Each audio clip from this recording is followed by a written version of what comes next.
Vector में अब तक हम लोगों ने लास्ट क्लास में देखा था मीनिंग पार्ट। मीनिंग क्या है वेक्टर का और रिप्रेजेंट कैसे करते हैं, रिप्रेजेंटेशन ऑफ वेक्टर्स। साथ में देखा था हम लोगों ने यूनिट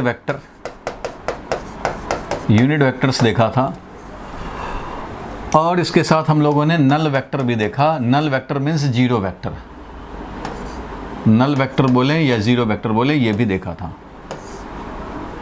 यूनिट वेक्टर भी देखा, null vector means zero vector, any vector whose magnitude is zero null vector हुआ, और any vector with magnitude 1 is unit vector. 3 standard unit vector, I cap, J cap and K cap. Small I cap, small J cap, small K cap. इसको capital K cap नहीं करते, small K cap, ये लिखना पड़ेगा। ठीक है, तो ये सब देखा था। आज का जो मेन टॉपिक है वो है एडिशन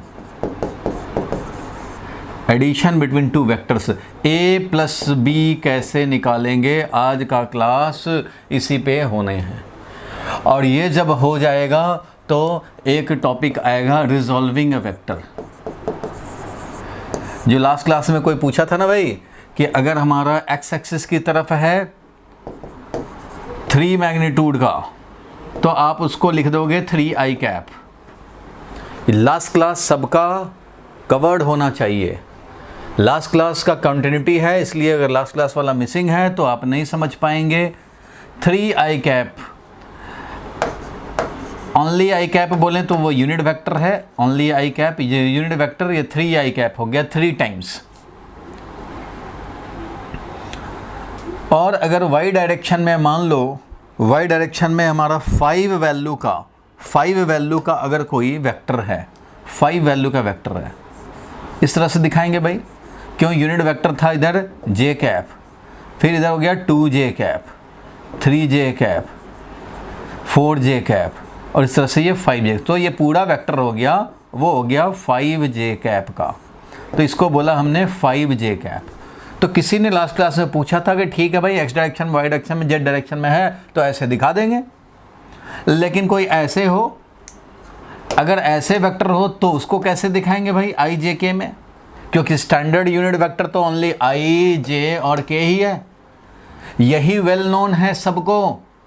तो भाई जब दूसरे किसी डायरेक्शन में इधर हो जाए, इधर हो जाए, इधर हो जाए, ना तो एक्स में है, ना वाई में है, ना जेड में है प्योरली, तो उस कंडीशन में क्या करेंगे? तो उस कंडीशन में रिजॉल्व करना पड़ता है। तो रिजॉल्विंग अ वेक्टर ये भी बड़ा इंपॉर्टेंट है, इसके बिना तो काम ही नहीं चलना है आगे। और तब आएगा, बताया था मल्टीप्लिकेशन में डॉट प्रोडक्ट और उसका यूज़, और क्रॉस प्रोडक्ट उसका यूज़। इन दोनों का खूब यूज़ होता है भाई फिजिक्स में, इसलिए ये सब आपको जानना है। आज का topic addition between two vectors, a plus B जानना और सब्ट्रैक्शन। तो अगर a प्लस बी आप जान जाएंगे, अगर मान लो एक क्लास में, तो ये वाला रहेगा 15 मिनट्स का टॉपिक। a माइनस बी निकालना वेरी स्मॉल है टॉपिक, छोटा सा टॉपिक है भाई, क्योंकि सब्ट्रैक्शन भी एडिशन ही होता है, इसलिए मेन है पहले एडिशन जानना। एडिशन बिटवीन टू वेक्टर्स जान जाएंगे तो सब्ट्रैक्शन भी उसी का, समझो कि 2 सेंटेंस आगे बढ़ाने का काम है। Subtraction is nothing but addition. Subtraction भी एडिशन होता है। 5 में से 3 सब्ट्रैक्ट करना है तो दिस इज इक्वल टू 5 में -3 ऐड करना, तो एडिशन ही है।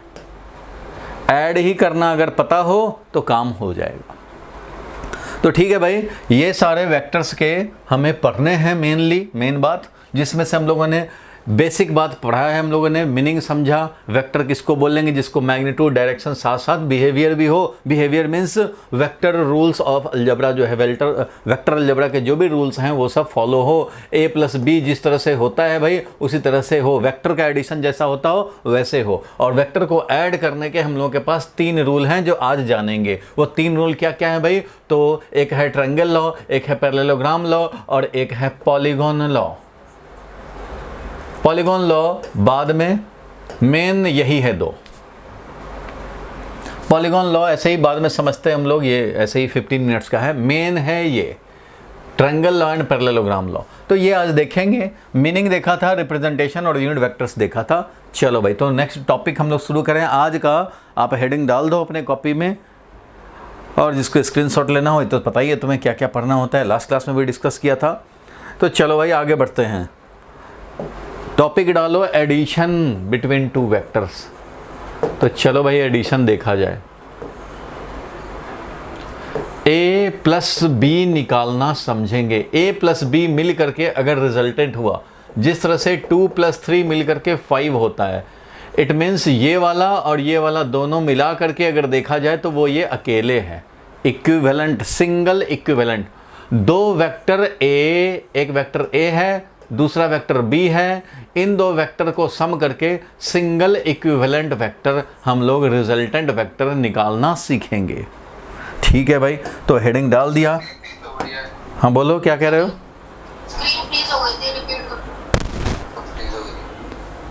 फ्रीज होगी, फिर स्टार्ट हो गई ना?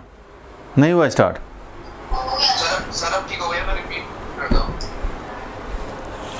अच्छा ठीक है। देखो भाई, तो ऐड कैसे करेंगे जरा इस पे हम लोग डिस्कस करते हैं।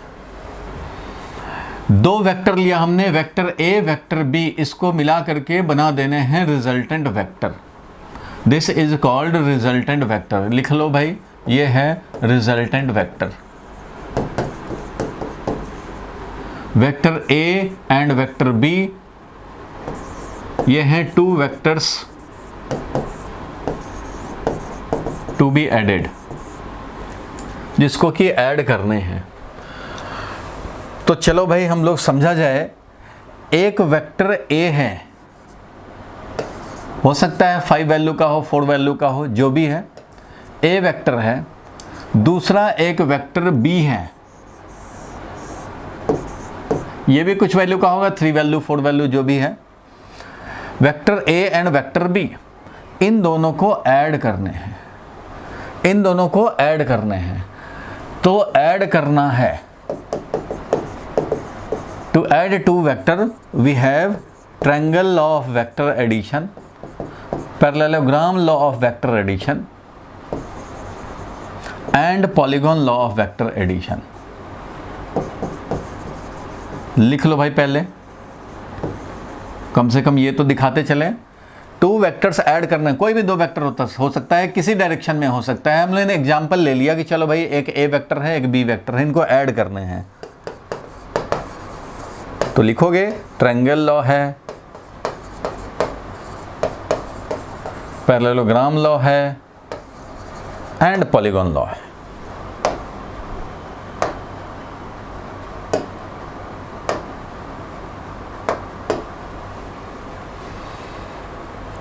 जिसमें से हम लोग अभी देखेंगे triangle law and parallelogram law. ये दो को पहले देखने पड़ेंगे। तो ठीक है भाई, इन तीन लॉज में से सबसे पहले देखा जाए ट्रायंगल लॉ। तो ट्रायंगल लॉ में याद रखना है हेड टेल का मैचिंग। ये क्या है अभी नहीं समझ में आएगा, अभी डिस्कस करूंगा, खाली आप बस नोट कर लो हेड टेल मैचिंग। और इसमें होता है हेड टू हेड मैचिंग और टेल टू टेल मैचिंग।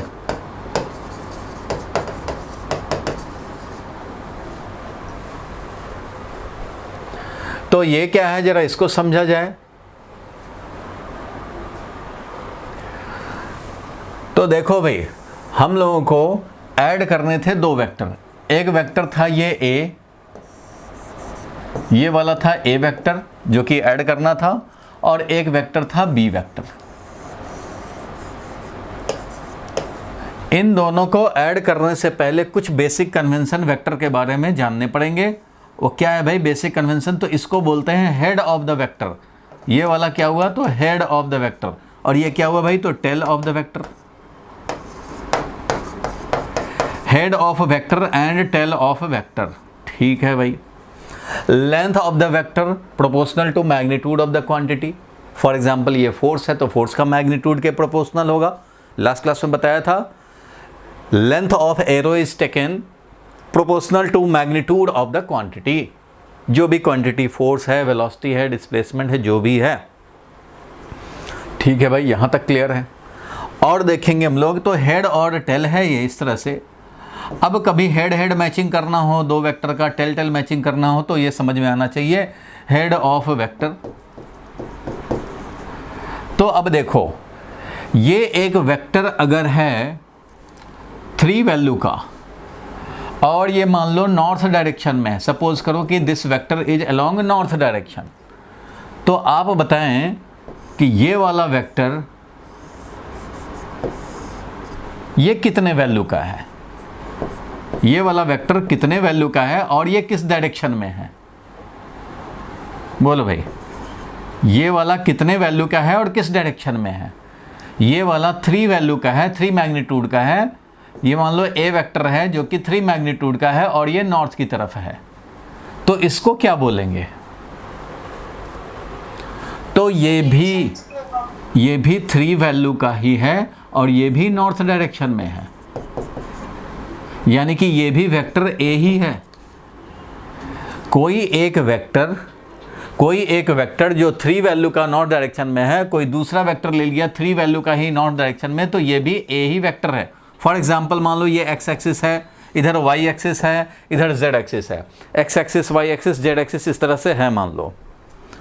तो ठीक है भाई, अगर ये वाला वेक्टर हम लोग समझते हैं कि ये 2i कैप है, 2i कैप मतलब 2 वैल्यू का है और x डायरेक्शन में है। अरे भाई, तो ये भी तो 2i कैप होगा, ये भी तो 2 वैल्यू का है और x डायरेक्शन में है, ये भी 2i कैप होगा। ये वाला भी 2i कैप होगा भाई, होगा। ये वाला भी 2i कैप होगा, बिल्कुल होगा भाई, ये भी 2i कैप हो जाएगा। और ये वैल्यू क्या हो जाएगा भाई? तो ये वाला -2i कैप हो जाएगा, याद है ना लास्ट क्लास वाला, ये -2i कैप हो गया। ठीक है भाई, ये वाला, लेकिन ये वाला 2 वैल्यू का तो है बट डायरेक्शन हमारा एक्स एक्सिस के अलॉन्ग नहीं है, इसलिए ये 2i कैप नहीं है। This is not equal to 2i cap. तो ये बात तो खैर समझते हो आप। एनी वेक्टर कंक्लूजन क्या है इस डिस्कशन का? मैं ये कहना चाह रहा हूं कि कोई एक वेक्टर, मान लो ये पेन वाला वेक्टर है, 3 वैल्यू का नॉर्थ डायरेक्शन में है, तो भाई इस पेन को अगर मैं यहाँ से उठा के यहाँ ले आऊँ तब भी ये 3 नॉर्थ की तरफ है, 3 नॉर्थ की तरफ है, 3 नॉर्थ की तरफ है, 3 नॉर्थ की तरफ है, 3 नॉर्थ की तरफ है, 3 नॉर्थ की तरफ है, 3 नॉर्थ 3 नॉर्थ 3 नॉर्थ 3 नॉर्थ ऐसे है।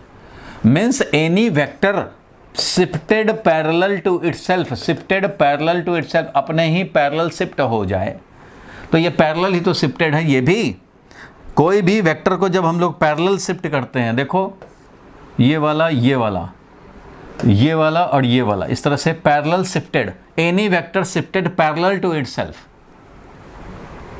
Will not change. कोई वेक्टर अपने पैरेलल शिफ्ट हो जाए, ये वाला है, ये शिफ्ट होकर के ये हो जाए, सेम रहेगा वेक्टर, ये हो जाए सेम रहेगा वेक्टर, ये हो जाए सेम रहेगा वेक्टर। अपने पैरेलल शिफ्ट हो जाने से किधर भी शिफ्ट कर दें वेक्टर चेंज नहीं होता। 2i कैप तो 2i कैप 2i कैप, ये भी 2i कैप, ये भी 2i कैप, ये भी 2i कैप, ये अपोजिट में था इसलिए -2i cap. Any vector shifted parallel to itself does not change. एक बात तो ये ध्यान रखने हैं, ठीक है? आप भी लिख लो, डायग्राम बना लो छोटा सा और लिख लो भाई सारे लोग। Any vector when shifted parallel to itself, Excuse me, sir. बोलो।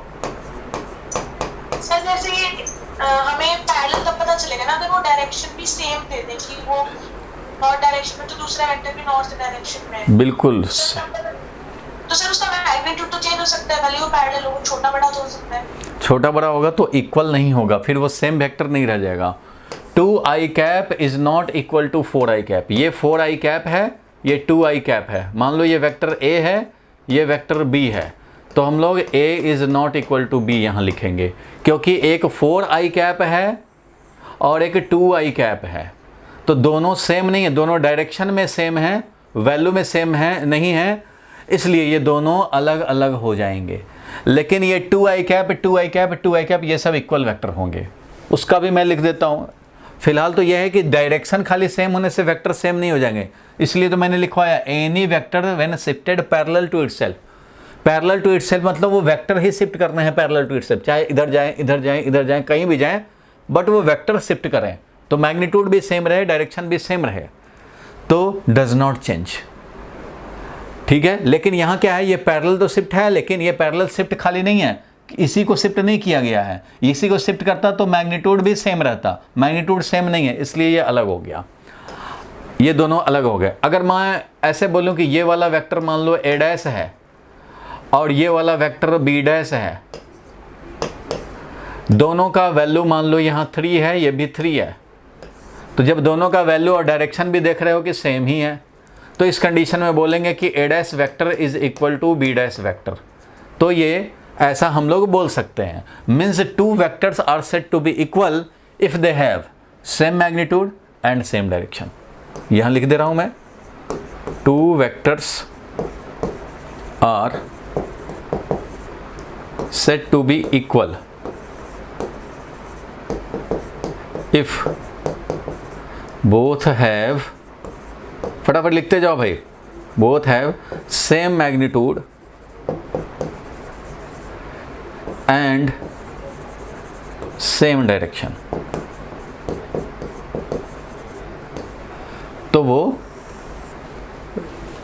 सेम हो जाएंगे। यहां पे हम लोग बोल सकते हैं a dash vector is equal to b dash vector, लेकिन यहां पे ऐसा हम लोग नहीं बोल पाएंगे। यहां पे एक हमारा 2i कैप है, दूसरा 4i कैप है, तो a is not equal to b। Parallel जरूर है बट इक्वल नहीं है।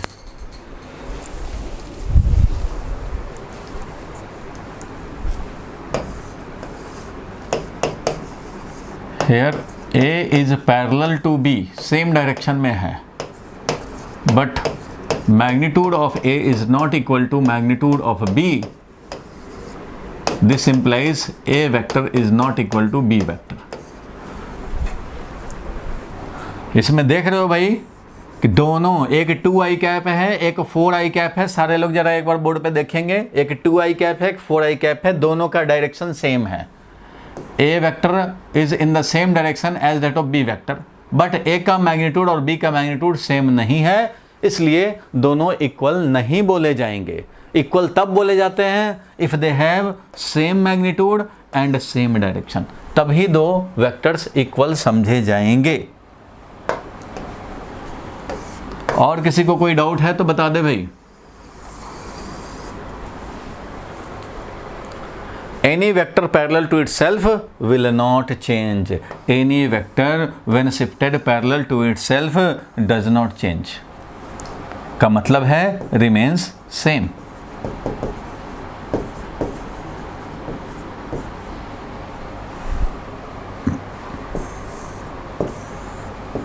सर हम लोग 3 मीटर नॉर्थ को 3 जे कैप बोल सकते हैं ना? नॉर्थ अगर y एक्सिस की तरफ हुआ तो,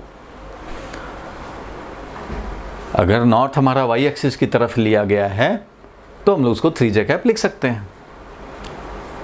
सर नॉर्थ तो हमेशा ऊपर ही लिया जाता है उसका। नॉर्थ लेने का कोई मतलब नहीं है, नॉर्थ कहीं भी लिया जा सकता है, किसी भी डायरेक्शन में ले सकते हैं। हाँ ठीक है कि डायग्राम में जो हम लोग इंडिया का मैप बनाते हैं तो जनरली हम लोग नॉर्थ ऊपर दिखाते हैं, साउथ दिखाते हैं, ईस्ट दिखाते हैं। जो भी मैप बनाते हैं ना, जब पॉलिटिकल मैप बनाते हैं तो ये कन्वेंशन फॉलोड होता है। इसलिए इंडिया का मैप में देखते हो जम्मू कश्मीर इधर रहता है, ऐसा होता है ना,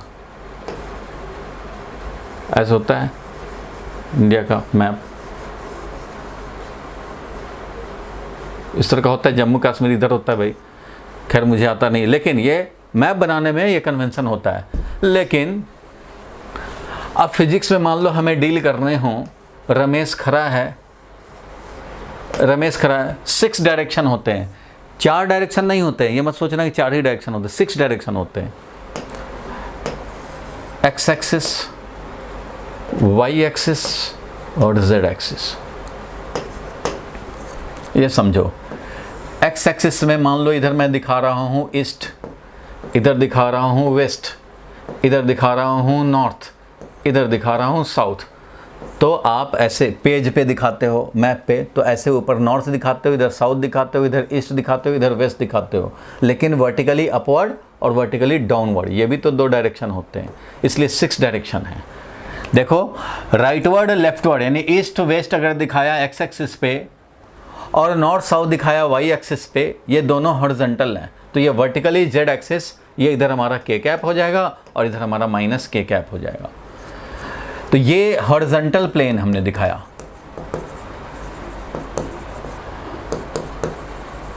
हॉरिजॉन्टल प्लेन दिखाया। सर उसके कोऑर्डिनेट्स भी तो चेंज हो जाएंगे। अरे भाई कितना आगे आगे, थोड़ा सा ब्रेक दो। कोऑर्डिनेट्स कहाँ से आ गए अभी कोऑर्डिनेट्स ने डायरेक्शन की बात कर रहे हैं। कोऑर्डिनेट्स तो पॉइंट का होता है लोकेट करने के लिए, अभी कोऑर्डिनेट्स पे क्यों चले जा रहे हो? अभी तो डायरेक्शन बता रहे हैं कि 6 डायरेक्शन होते हैं, वो भी मैं इस टॉपिक से थोड़ा हट के बता रहा हूँ कि 6 डायरेक्शन होते हैं। अगर मान लो मैं टॉपिक को ज़्यादा मत डेविएट करो, कोऑर्डिनेट तो जब आएगा जब हम लोग डिस्कस करेंगे, सब डिस्कस होंगे। देखो ये मान लो एक क्यूब बनाया हमने या क्यूबॉइड बनाया, एक्स एक्सिस लिया एक एज की तरफ, इधर ले लिया हमने मान लो वाई एक्सिस या जेड एक्सिस, इस तरह से ले लेते हैं X axis Y axis Z axis, ऐसे मान लो ले लिया। तो कोऑर्डिनेट तो बाद की बात है। देखो राइटवर्ड एंड लेफ्टवर्ड दिखाएंगे एक्स एक्सिस पे आई कैप और माइनस आई कैप, उसी तरह से इधर जे कैप दिखाया अपवर्ड तो माइनस जे कैप इधर, और इधर के कैप दिखाएंगे तो इधर माइनस के कैप दिखाएंगे। तो 6 डायरेक्शन हुए ना भाई, राइट लेफ्ट। देखो किसी इंसान के लिए भी 6 डायरेक्शन है, तुम्हारे लिए बता रहा हूँ, अपने रेफरेंस में तुम देख रहे हो राइट वर्ड लेफ्ट वर्ड, ये वाला डायरेक्शन, ठीक है। फ्रंट में बैकवर्ड, फ्रंट वाला और बैकवर्ड वाला डायरेक्शन, और एक है अपवर्ड और दूसरा डाउनवर्ड। तो यही है। रमेश मान लो यहाँ खड़ा है, राइट वर्ड दिखाया, लेफ्ट वर्ड दिखाया, फ्रंट दिखाया, बैक दिखाया और टॉप और vertically downward. 6 direction indicated by 3 coordinate axis. Rightward leftward के लिए एक्स एक्सिस, अपवर्ड अगर डाउनवर्ड के लिए समझते हो वाई एक्सिस, तो बैक और फ्रंट के लिए हो जाएगा जेड एक्सिस। तो 3 एक्सिस से 6 डायरेक्शन बताते हैं, right left, up and down और फ्रंट एंड बैक। 6 डायरेक्शन। एक हॉरिजॉन्टल प्लेन में होंगे तो ये है, समझो हॉरिजॉन्टल प्लेन, ये वाला प्लेन हॉरिजॉन्टल प्लेन है, तो इसको हम लोग X Y X Z plane भी बोलते हैं। अगर एक्स एक्सिस है ये, जेड एक्सिस है तो ये एक्स जेड प्लेन हो गया। अभी इस हॉरिजॉन्टल में देखो कैसे दिखा रहा हूँ तुम्हें डायरेक्शन। ये मान लो राइटवर्ड डायरेक्शन है, ये लेफ्टवर्ड डायरेक्शन है, ये फ्रंट की तरफ है, ये बैक की तरफ है, ये एक अपवर्ड है और ये एक डाउनवर्ड है। इस तरह से 6 डायरेक्शन होते हैं। अभी इन सब को डिस्कस करने का कोई मतलब नहीं है, जब मैं बताऊंगा 3 डायमेंशनल वेक्टर्स तो अपने आप आएगा ये सब। अभी बस ये बताया कि 6 डायरेक्शन होते हैं, और ये अभी टॉपिक नहीं है कंसर्न का। टॉपिक ये है कि any vector shifted parallel to itself, 1 minute के लिए रुक जाओ, any vector shifted parallel to itself does not change, that is remains same. और 2 वेक्टर तभी इक्वल बोले जाएंगे जब दोनों का same magnitude and same direction हो। यहां तक तो क्लियर है ना? देखो यहां तक क्लियर। देखो हम लोगों का टॉपिक क्या था, अभी लेके क्या चले थे, एडिशन ऑफ वेक्टर, ठीक है भाई। उसमें मैंने बताया कि ट्रायंगल पैरेललोग्राम लॉ मेनली पढ़ना है, पढ़ें, ठीक है भाई। अब ए और बी को ऐड करने का तरीका हम लोग देखना चाहते, तो मैंने बोला कि इसके पहले तुम्हें ये जानना होगा, क्योंकि मैं बी वेक्टर को आगे शिफ्ट कर दूंगा तो उसको बी ही लिखूंगा। तो आप उस समय क्वेश्चन मत एराइज करना कि बी है उसके पैरेलल शिफ्ट कर दिए तो उसको बी क्यों लिख रहे हैं। वो इसलिए लिख रहे हैं कि पैरेलल शिफ्ट कर रहे हैं, इसलिए पैरेलल शिफ्टिंग तुम्हें बताया। अब मैं पैरेलल शिफ्टिंग में फिर डायरेक्शन 6 आ जाए, फिर तुम कोऑर्डिनेट का नाम लोगे, फिर कुछ लोगे, तो टॉपिक कराना था कुछ और चले जाएंगे कुछ और, तो उससे क्या होगा, ये हौच पौच हो जाएगा सारा।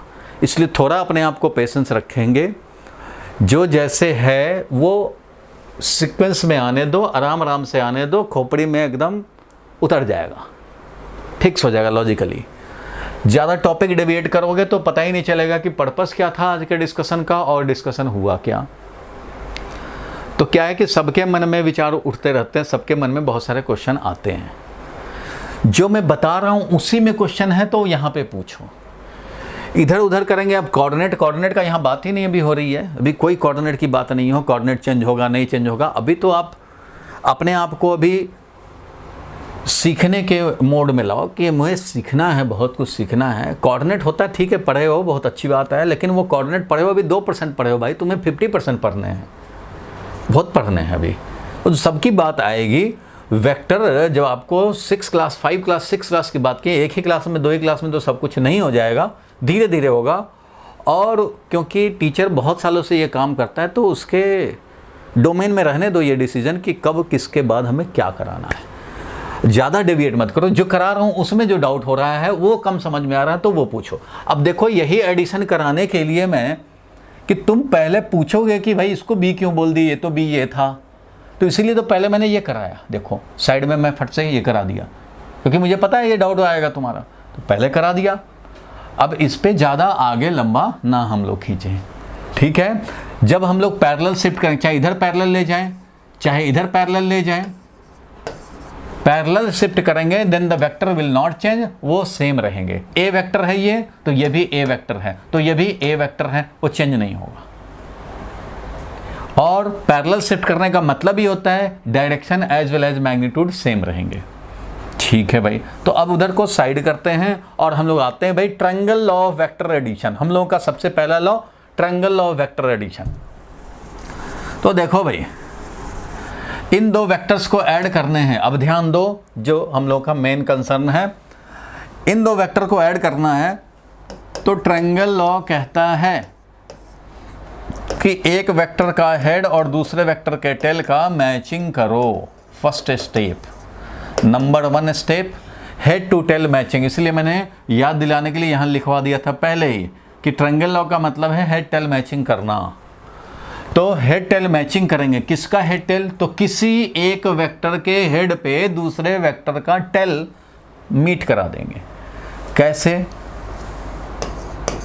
भाई? Parallel shifting of vector. कैसे? देखो मान लो ये है वेक्टर ए, मानना क्या यही है वेक्टर ए। देखो जितना लेंथ का है जिस डायरेक्शन में मैं वही दिखा रहा हूं, तो इसको मैं बोलूंगा वेक्टर ए। अब तो तुम्हारे माइंड में क्वेश्चन नहीं आएगा कि इसको ए कैसे बोल दिए, क्योंकि पैरेलल शिफ्ट किया है हमने। पैरेलल शिफ्ट करके इसको यहाँ ले आए और इसको यहाँ ले आए, पैरेलल शिफ्टिंग हो गया और ये वेक्टर ए है, ठीक है भाई।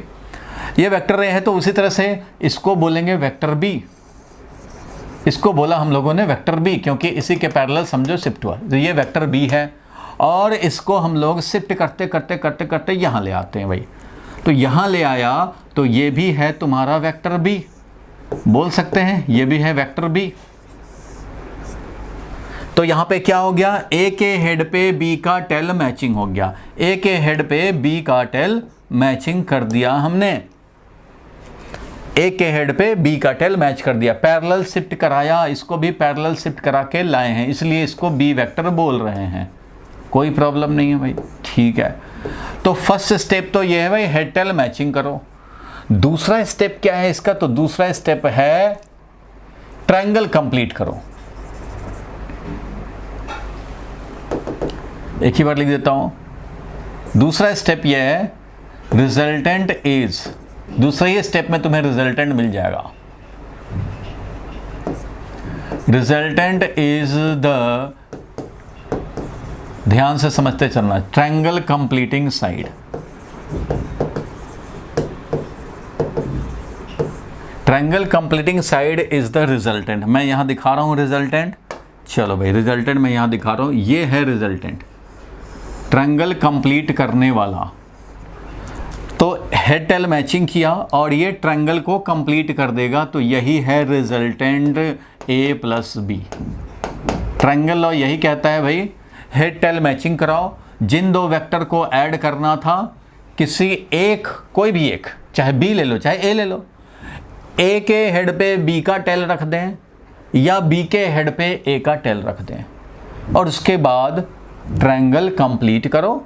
और ट्रायंगल कंप्लीट करने वाला जो साइड है यही रिजल्टेंट है, यही रिजल्टेंट है, ए प्लस बी है। आप सोचेंगे आपने बोला कि ए पे बी का टेल मैच कराया, और मैं ये भी बोल रहा हूँ चाहे तो तुम बी के हेड पे ए का टेल मैच कराओ, बात एक ही होगा, रिजल्टेंट वही मिलेगा। कैसे? कोई सोचेगा नहीं मैं ए के हेड पे बी का टेल नहीं है, मैं बी के हेड पे ए का टेल रखूँगा, रख लो भाई। तो बी के हेड पे अगर ए का टेल रखना चाहते हो तो ठीक है, मैं बी वेक्टर रखूँगा, पहले बी वेक्टर है ये, चलो भाई ये बी वेक्टर है। ए वेक्टर तो ए वेक्टर है ये वाला भैया ए वेक्टर, ये है ए वेक्टर। तो देखो बी के हेड पे ए का टेल हमने रख दिया। अब क्या करना है? तो भाई ट्रायंगल कंप्लीट करना है, तो ट्रायंगल कंप्लीट किया जाए। तो ट्रायंगल कंप्लीटिंग साइड, तो ट्रायंगल मैं कंप्लीट करता हूँ इससे, ये वेक्टर जो हो गया वो हो गया ट्रायंगल कंप्लीटिंग साइड। तो this will be the resultant vector, यही हमारा क्या हो जाएगा? रिजल्टेंट वेक्टर हो जाएगा। तो ये रिजल्टेंट वेक्टर हो गया vector A plus vector B. अब बोलो ये रिजल्टेंट सेम ही तो है, अगर ये 5 वैल्यू का है तो ये भी तो 5 वैल्यू का है, उसी डायरेक्शन में है। तो तुम बी के हेड पे ए का टेल रखो या ए के हेड पे बी का टेल रखो, जो रिजल्टेंट मिलना है वही मिलेगा। मीन्स इससे कोई फर्क नहीं पड़ता कि तुम किसके हेड पे किसका टेल रख रहे हो, किसी एक वेक्टर के हेड पे दूसरे वेक्टर का टेल रख दो और उसका ट्रायंगल कंप्लीटिंग साइड वही होगा रिजल्टेंट। ये दोनों सेम ही हैं रिजल्टेंट। अब ये बात कुछ लोगों को मान लो हजम ना हो, अब कुछ लोगों को हजम नहीं हुआ है, बट वो बोल नहीं रहे हैं, वो इसलिए नहीं बोल रहे हैं कि मैंने थोड़ा बोला कि थोड़ा पेशेंस रखो। अच्छी बात है, पेशेंस रखोगे अपने आप आएगा, क्योंकि आपके माइंड में जितना क्वेश्चन आते हैं वो मुझे पता लगता रहता है। अब देखो आप में से जिसको भी ये हजम ना हो रहा हो कि यही रिजल्टेंट ये वाला है, तो मैं उसके लिए दिखाता हूँ। वेक्टर ए था, ये सारे लोग देख लो ध्यान से, ये वेक्टर ए था, same value same magnitude direction A vector. B vector ये था, चलो भाई ठीक है, बी वेक्टर ये था। इन दोनों को ऐड करना था, मैं ट्रायंगल लॉ से ऐड करना चाहता हूँ। तो फर्स्ट स्टेप है हेड टेल मैचिंग करना। मैंने बोला कि किसी के हेड पे किसी का टेल रख लो, ठीक है भाई। पहले ए के हेड पे बी का टेल रख के दिखाते हैं। ये ए है और ए के हेड पे हमने बी का टेल रखा, ए के हेड पे मैंने बी का टेल रखा, ठीक है भाई, ए के हेड पे बी का टेल रख दिया। तो मिला रिजल्टेंट कौन सा भाई? तो ये वाला मिला resultant. This is the resultant of A and B vector added together. तो ये मिला तुम्हें ए प्लस बी वेक्टर, ये बन गया तुम्हारा रिजल्टेंट वेक्टर, ठीक है भाई। ये तो ए के हेड पे बी का टेल मैचिंग किया, ए के हेड पे बी का टेल मैचिंग किया। अब कुछ लोग बोलेंगे नहीं नहीं ऐसा हमने कर दिया, ए के हेड पे बी का टेल, मैं तो बी के हेड पे ए का टेल रखता। तो भाई तो बी के हेड पे ए का टेल रख ले, मिलेगा वही। तो कैसे? तो देखो यहाँ पे मैं कर रहा हूँ, बी का हेड दूसरे कलर से कर रहा हूँ, ये है मेरा वेक्टर बी, यही है वेक्टर बी। तो वेक्टर बी मैंने दिखाया, ये है वेक्टर बी। चलो भाई वेक्टर बी और वेक्टर ए।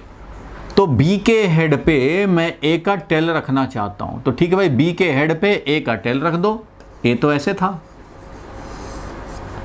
ये बी के हेड पे इधर से भूल जाओ, बी के हेड पे हमने ए का टेल रखा। अब क्या करेंगे भाई? तो बी के हेड पे ए का टेल रख दिया है, अब हमें ट्रायंगल कंप्लीट करना है। तो ये है बी वेक्टर, ये है ए वेक्टर, ट्रायंगल कंप्लीट करेंगे तो भाई ये बन गया रिजल्टेंट। यही तो रिजल्टेंट है, चाहे ए के हेड पे बी का टेल करो यही रिजल्टेंट, बी के हेड पे ए का टेल रखो यही रिजल्टेंट, दोनों रिजल्टेंट सेम है। इसलिए बोल सकते हो A plus B is equal to B plus A, ऐसे भी बोल सकते हैं। मीन्स किस में किसको ऐड किया जा रहा है कोई फर्क नहीं पड़ता, सेम रिजल्टेंट मिलेंगे, सेम रिजल्टेंट मिलेंगे। मैंने बताया था सबसे पहला हेड टेल मैचिंग कराओ, और हेड टेल मैचिंग करके और फिर हम लोग resultant is the triangle completing side. तो वेक्टर ए था, वेक्टर बी था, दो वेक्टर थे भाई, vector A and vector B. इन दोनों को ऐड करना था, सारे लोग ध्यान से सुन लो। वेक्टर ए और वेक्टर बी को ऐड करना था, तो मैंने क्या किया, दिखाया तुम्हें कि भाई ए के हेड पे बी का टेल रखो, ये मिला रिजल्टेंट, ये मिला रिजल्टेंट, या बी के हेड पे ए का टेल रखो, ये मिल गया रिजल्टेंट। तो कुछ लोगों को लगा होगा ये अलग रिजल्टेंट है, ये अलग, नहीं भाई, दोनों सेम रिजल्टेंट है, दोनों अलग अलग रिजल्टेंट नहीं है। ए पे बी को ऐड करो या बी पे ए को ऐड करो, एक ही रिजल्टेंट आएगा। उस बात को प्रूव करने के लिए मैंने इधर दिखाया एक डायग्राम। ये क्या था भाई, तो ए वेक्टर के हेड पे हमने बी वेक्टर का टेल रखा, ये मिला रिजल्टेंट। या फिर बी के हेड पे अगर तुम चाहते हो बी के हेड पे ए का टेल रख दें तो भी मिला यही रिजल्टेंट। इट मीन्स ए में बी को ऐड करो या बी में ए को ऐड करो, रिजल्टेंट वही मिलेगा, same resultant. So A plus B is equal to B plus A, दोनों सेम ही होंगे और वही होगा रिजल्टेंट। इट मीन्स इससे कोई फर्क नहीं पड़ता कि तुमने ए में बी को ऐड किया या बी में ए को ऐड किया, रिजल्टेंट जो मिलना है वही मिलेगा। बोलो क्लियर है यहाँ तक? बोलो भाई क्लियर है? Yes sir. तो चलो अब इसमें आगे बढ़ते हैं। अब आगे बढ़ते हैं, पैरेललोग्राम लॉ जरा सीखें। ये तो ट्रायंगल लॉ ऑफ एडिशन था, आप चाहें तो इसको डायग्राम बना लिया होगा। मैंने यहाँ पे दिखाया कि दोनों एक ही हैं, किसी एक वेक्टर के हेड पे दूसरा वेक्टर का टेल मैच कर दें और उसके बाद ट्रायंगल कंप्लीट करो, मिल जाएगा resultant. It means triangle law में क्या क्या करना हुआ, तो सबसे पहले हुआ, लिख लो भाई, स्टेप 1 अच्छे से लिखें, to apply triangle law of vector addition. लिखो, आज अगर ट्रायंगल लॉ एक्सप्लेन करना तो यही काम करने पड़ेंगे। Step 1, match head of any one vector, match head of any one vector with tail of the other vector. साथ साथ लिखते चलेंगे जहां जहां लिखने का मौका मिलता जाए। Match head of any vector, कोई एक वेक्टर लिया, with tail of the other vector. First step ये हुआ। स्टेप 2 क्या हो गया भाई, तो स्टेप 2 हो गया, so the resultant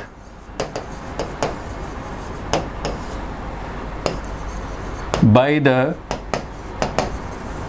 triangle completing side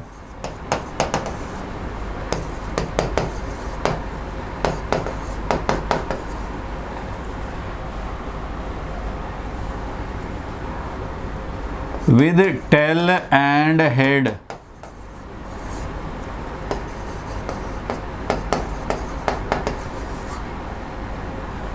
matching. इसका मतलब क्या हुआ वो समझेंगे।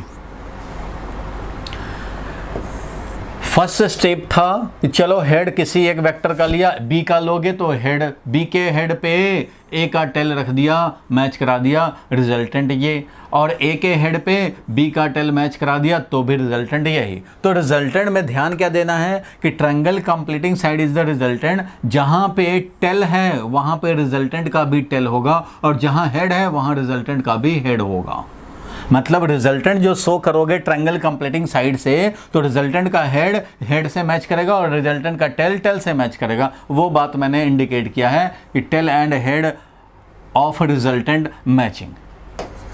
ठीक है, समझ लो।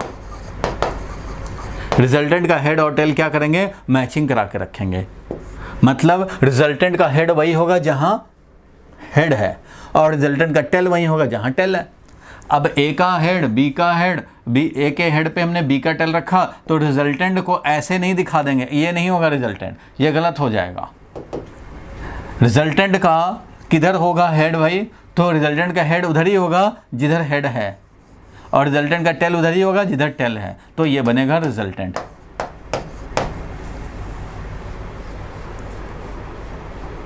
बोलो भाई, यहां तक क्लियर है? Yes, sir. रिजल्टेंट बता दो। क्या direction of resultant? Triangle completing side को रिजल्टेंट बोलते हैं, और इसमें रिजल्टेंट में एरो किधर लगाएंगे भाई? तो जिधर दूसरा वेक्टर का एरो है। यहाँ टेल तो है नहीं, यहाँ हेड है, हेड है तो हेड दिखाएंगे, और यहाँ टेल है तो टेल दिखाएंगे रिजल्टेंट का। रिजल्टेंट तो ट्रायंगल कंप्लीटिंग साइड होगा। रिजल्टेंट तो ट्रायंगल, देखो बी है मान लो, ये है ए, तो भाई रिजल्टेंट तो ट्रायंगल कंप्लीटिंग साइड होगा, बट रिजल्टेंट का हेड किधर रखें? तो भाई जिधर हेड है उधर ही रखेंगे। देखो ये था बी वेक्टर, ये था ए वेक्टर, तो भाई यहाँ पे हेड है ना, किसी वेक्टर का, ए वेक्टर का हेड है, तो रिजल्टेंट का भी हेड इधर ही रखेंगे, और यहाँ टेल है तो रिजल्टेंट का टेल इधर ही रखेंगे। एग्जाम्पल तुम समझो कि रमेश यहाँ घर से निकला, यहाँ गया गोलगप्पे खाए और इधर निकल गया, तो डिस्प्लेसमेंट क्या होगा? पहला डिस्प्लेसमेंट ये, सेकंड डिस्प्लेसमेंट ए, तो नेट डिस्प्लेसमेंट क्या होगा? तो नेट डिस्प्लेसमेंट ये होगा। तो यही तो है रिजल्टेंट। S1 + S2 समझ लो, ये है फर्स्ट डिस्प्लेसमेंट, ये समझ लो सेकंड डिस्प्लेसमेंट, और ये हो गया resultant displacement. S1 + S2 is net displacement. तो नेट डिस्प्लेसमेंट का एरो किधर होगा भाई? जिधर पहुंचा है वहीं तो होगा जहां से स्टार्ट किया था। तो जहां टेल है वहीं पे रिजल्टेंट का भी टेल होगा, और जहां हेड है वहां रिजल्टेंट का भी हेड होगा। तो इस तरह से ट्रायंगल लॉ अप्लाई करके रिजल्टेंट निकाल सकते हैं। हेड टेल मैचिंग करना होता है, और triangle completing side is the resultant. Triangle law क्यों नाम रखा? क्योंकि ट्रायंगल कंप्लीट करने वाला साइड ही रिजल्टेंट बताता है। तो ये रिजल्टेंट है A + B। रिजल्टेंट का हेड वही, जहां हेड दिख रहा है वहां हेड लगा दो, जहां टेल दिख रहा है वहां टेल लगा दो। जहां हेड दिख रहा है वहीं हेड रहेगा रिजल्टेंट का, जहां टेल दिख रहा है रिजल्टेंट का टेल भी वहीं होगा। चलो ये तो हाइपोटेन्यूस होगा। हाइपोटेनियस कहाँ आ गया भाई? हाइपोटेनियस राइट एंगल ट्रायंगल में होता है। इतना तो बेसिक आइडिया रखो। देखो राइट एंगल में होता है ना हाइपोटेनियस। ये राइट एंगल ट्रायंगल थोड़ी है, ये कोई भी ट्रायंगल हो सकता है। ट्रायंगल दो साइड जब हैं तो मैं कह रहा हूं कि रिजल्टेंट है ट्रायंगल कंप्लीटिंग साइड, तो तीसरा साइड जो भी है वही रहेगा। अब मान लो ये एक ये वेक्टर है, एक ये वेक्टर है, तो ये है ट्रायंगल कंप्लीटिंग साइड, तो ये बनेगा रिजल्टेंट। जब दो साइड पता है तो तीसरा साइड को हाइपोटेनियस बोलने की क्या जरूरत है भाई? हाइपोटेनियस तो राइट एंगल ट्रायंगल में होता है ना। यहाँ तो कोई भी ट्रायंगल हो सकता है, कैसा भी ट्रायंगल हो सकता है। जब दो साइड पता हो तो तीसरा साइड हमें पता लग जाएगा ना, वही तीसरा रिजल्टेंट होगा। क्लियर है? Yes sir. हाँ, हाइपोटेनियस बोलने का कोई यहाँ पे मतलब ही नहीं है, क्योंकि राइट एंगल ट्रायंगल नहीं है इसलिए। ठीक है भाई, चलो आगे बढ़ते हैं। ट्रायंगल लॉ को अब साइड करते हैं, और अब तुम्हें मैं बता रहा हूँ पैरेललोग्राम लॉ। तो नेक्स्ट लिखो भाई पैरेललोग्राम लॉ। वही दो वेक्टर A एंड B को मैं ऐड करना चाहता हूँ पैरेललोग्राम लॉ से। तो देखो भैया क्या होता है। ये था A वेक्टर जिसको ऐड करना था, थोड़ा बड़ा वेक्टर था A वेक्टर हॉरिजॉन्टली राइटवर्ड, और एक B वेक्टर हमने लिया था थोड़ा कम वैल्यू का, और ये B वेक्टर है। इन्हीं दोनों को ऐड करने हैं, लेकिन अब पैरेललोग्राम लॉ से ऐड करने हैं। तो पैरेललोग्राम लॉ क्या कहता है वो समझो। पैरेललोग्राम लॉ ये कहता है भाई कि जिन दो वेक्टर को ऐड करना है उनका हेड हेड या टेल टेल मैचिंग करो। हेड हेड मैचिंग और tail tail matching of the two vectors to be added. जिन दो वेक्टर को ऐड करने हैं उनका हेड हेड मैचिंग करो या टेल टेल मैचिंग करो। तो चलो भाई, हमारा एक बी वेक्टर था, हमारा एक ए वेक्टर था, ऐड करना है, कोई बात नहीं है। चलो ए वेक्टर को उठाया, रख लिया। अब ए वेक्टर के टेल पे बी वेक्टर का टेल मैचिंग करते हैं। मान लो मैं टेल टेल मैचिंग पे अभी काम कर रहा हूँ, दोनों का टेल मैचिंग करूँगा भाई। तो ठीक है, दोनों का टेल मैचिंग करो। ये वेक्टर ए है और ये वाला वेक्टर बी है, दोनों का टेल मैचिंग कर दिया। देखो पैरेलल शिफ्ट करके यहाँ ले आए, पैरेलल शिफ्ट करके यहाँ ले आए, दोनों का टेल टेल मैचिंग हो गया। ठीक है भाई, फर्स्ट स्टेप का काम पूरा हो गया। फर्स्ट स्टेप पूरा हो गया भाई। अब सेकंड स्टेप देखने हैं। सेकंड स्टेप, तो सेकंड स्टेप में क्या लिखेंगे भाई? तो यहां लिख लिया जाए सेकंड स्टेप में स्टेप 2 में क्या करते हैं हम लोग, तो अब देखो रिजल्टेंट कैसे निकालेंगे, फिर लिख दूंगा मैं स्टेप 2। रिजल्टेंट कैसे निकालेंगे, तो जिन दो वेक्टर को ऐड करना था पहले हम लोगों ने टेल मैचिंग करा लिए। नाम ही बोलता है पैरेललोग्राम लॉ है, तो रिजल्टेंट निकालना है तो पैरेललोग्राम बनाने पड़ेंगे। तो ठीक है भैया, पैरेललोग्राम बनाएं हम लोग। तो पैरेललोग्राम कैसे बनाएं, ये दोनों तो टेल मैचिंग हो गया। अब यहाँ से चलो इसके पैरेलल, और यहाँ से चलो इसके पैरेलल, तो ये पैरेललोग्राम तैयार हो गया भाई, पैरेललोग्राम तैयार हो गया। Vector A vector B tail matching कराए और अब ये पैरेललोग्राम अपना तैयार हो गया। ठीक है भाई, बहुत अच्छा है। तो अब रिजल्टेंट कैसे होगा, तो रिजल्टेंट होगा diagonal from the meeting point. यहाँ टेल मैचिंग किया है ना, तो यहाँ से चलने वाला डायगोनल ही रिजल्टेंट होगा, यहाँ से चलने वाला डायगोनल ही रिजल्टेंट होगा। तो यहाँ से चलने वाला डायगोनल दिखाएंगे, ये हो गया रिजल्टेंट। ये जो डायगोनल दिखाएंगे यही हो जाएगा रिजल्टेंट। बोलो भाई, क्लियर हुआ? Yes sir. सर ये न्यूटन डायगोनल कैसे रिजल्टेंट होगा? कैसे होगा वो छोड़ो, मैं कह रहा हूं कि ये होगा रिजल्टेंट। फिलहाल ये है कैसे होगा रिजल्ट, कैसे का अभी कहाँ बात, अभी तो इन्फॉर्मेशन ले रहे हो भाई। अच्छा ये बताओ, तुमने ये किया डिस्प्लेसमेंट, गए इधर ये डिस्प्लेसमेंट किया, ठीक है, फिर एक डिस्प्लेसमेंट तुमने ऐसे किया, तो ये वाला रिजल्टेंट समझ गए। कैसे समझ गए भाई रिजल्टेंट, तो तुम समझे, मान लो डिस्प्लेसमेंट, ये डिस्प्लेसमेंट किए फिर ये डिस्प्लेसमेंट किए, तो ये डिस्प्लेसमेंट मिल गया। वैसे ही समझो पैरेललोग्राम लॉ से भी अगर हम निकालते हैं तो पहले टेल मैचिंग करा दिया, टेल मैचिंग करा दिया, और उसके बाद हम लोगों ने क्या किया, मैंने बताया भाई कि इसके बाद क्या करते हैं, तो इसके बाद हम लोग डायगोनल से रिप्रेजेंट करते हैं रिजल्टेंट को। और डायगोनल कौन सा, तो कॉमन पॉइंट से चलने वाला डायगोनल, ये वाला हमारा डायगोनल रिजल्टेंट है। पहले अभी जान लो कि क्या है, क्यों का जवाब मिल जाएगा अभी थोड़ी देर में। फिलहाल यह है कि दोनों टेल मैचिंग किया हमने। अब मैं कह रहा हूँ कि चलो ठीक है भाई, आप हेड मैचिंग कर लो। किसी को मन करे कि नहीं भाई हेड मैचिंग करें, कर लो भाई हेड मैचिंग। तो हेड मैचिंग करना चाहते हैं, चलो भाई देखते हैं। जिसको जो डाउट होगा पूछ लेना, पहले मुझे ये कंप्लीट करने दो। हेड मैचिंग अगर करें तो ए वेक्टर का हेड, बी वेक्टर ये था भाई, तो बी वेक्टर का हेड मैच करने के लिए बी को ऐसे दिखाने पड़ेंगे। बोलो, ये बी वेक्टर है तो ये भी बी वेक्टर है, दोनों का हेड मैचिंग हो गया भाई। एक वेक्टर का हेड और दूसरे वेक्टर का हेड मैचिंग हो गया भाई। सेकंड स्टेप कहता है, देखो फर्स्ट स्टेप कहता है हेड मैचिंग करो या टेल मैचिंग करो। सेकंड स्टेप जो कहता है वो ये है कि resultant will be the diagonal, resultant will be the diagonal. पहले पैरेललोग्राम कंप्लीट करो और डायगोनल ही रिजल्टेंट है। तो ठीक है भाई, इसका भी हम लोग पैरेललोग्राम कंप्लीट करें। पैरेललोग्राम कंप्लीट करेंगे तो इसके पैरेलल यहाँ से और इसके पैरेलल यहाँ से,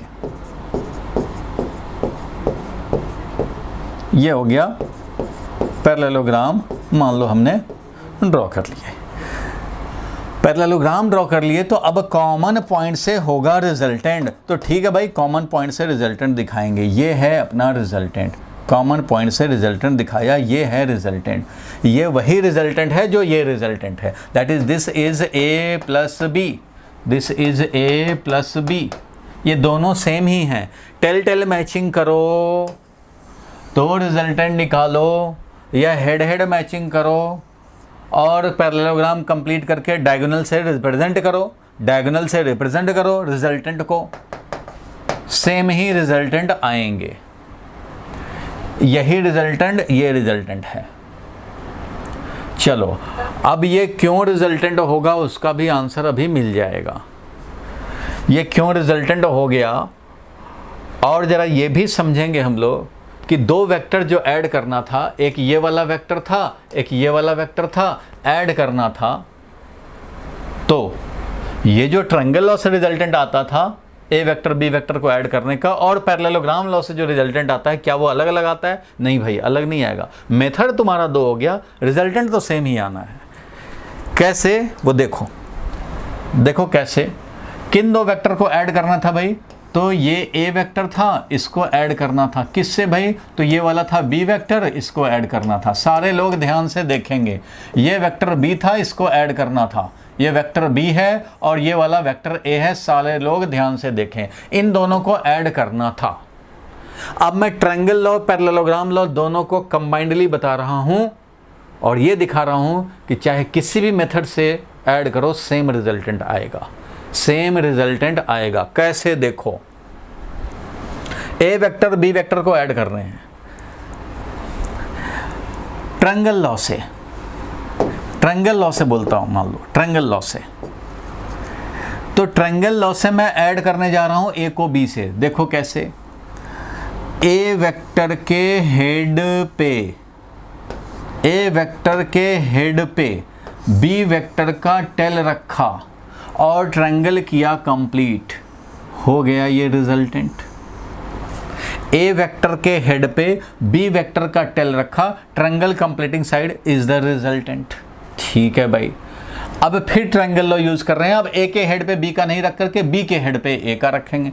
बी वेक्टर के हेड पे ए वेक्टर का टेल रखा, बी वेक्टर के हेड पे ए वेक्टर का टेल रखा, ट्रायंगल किया कंप्लीट, ये हो गया resultant.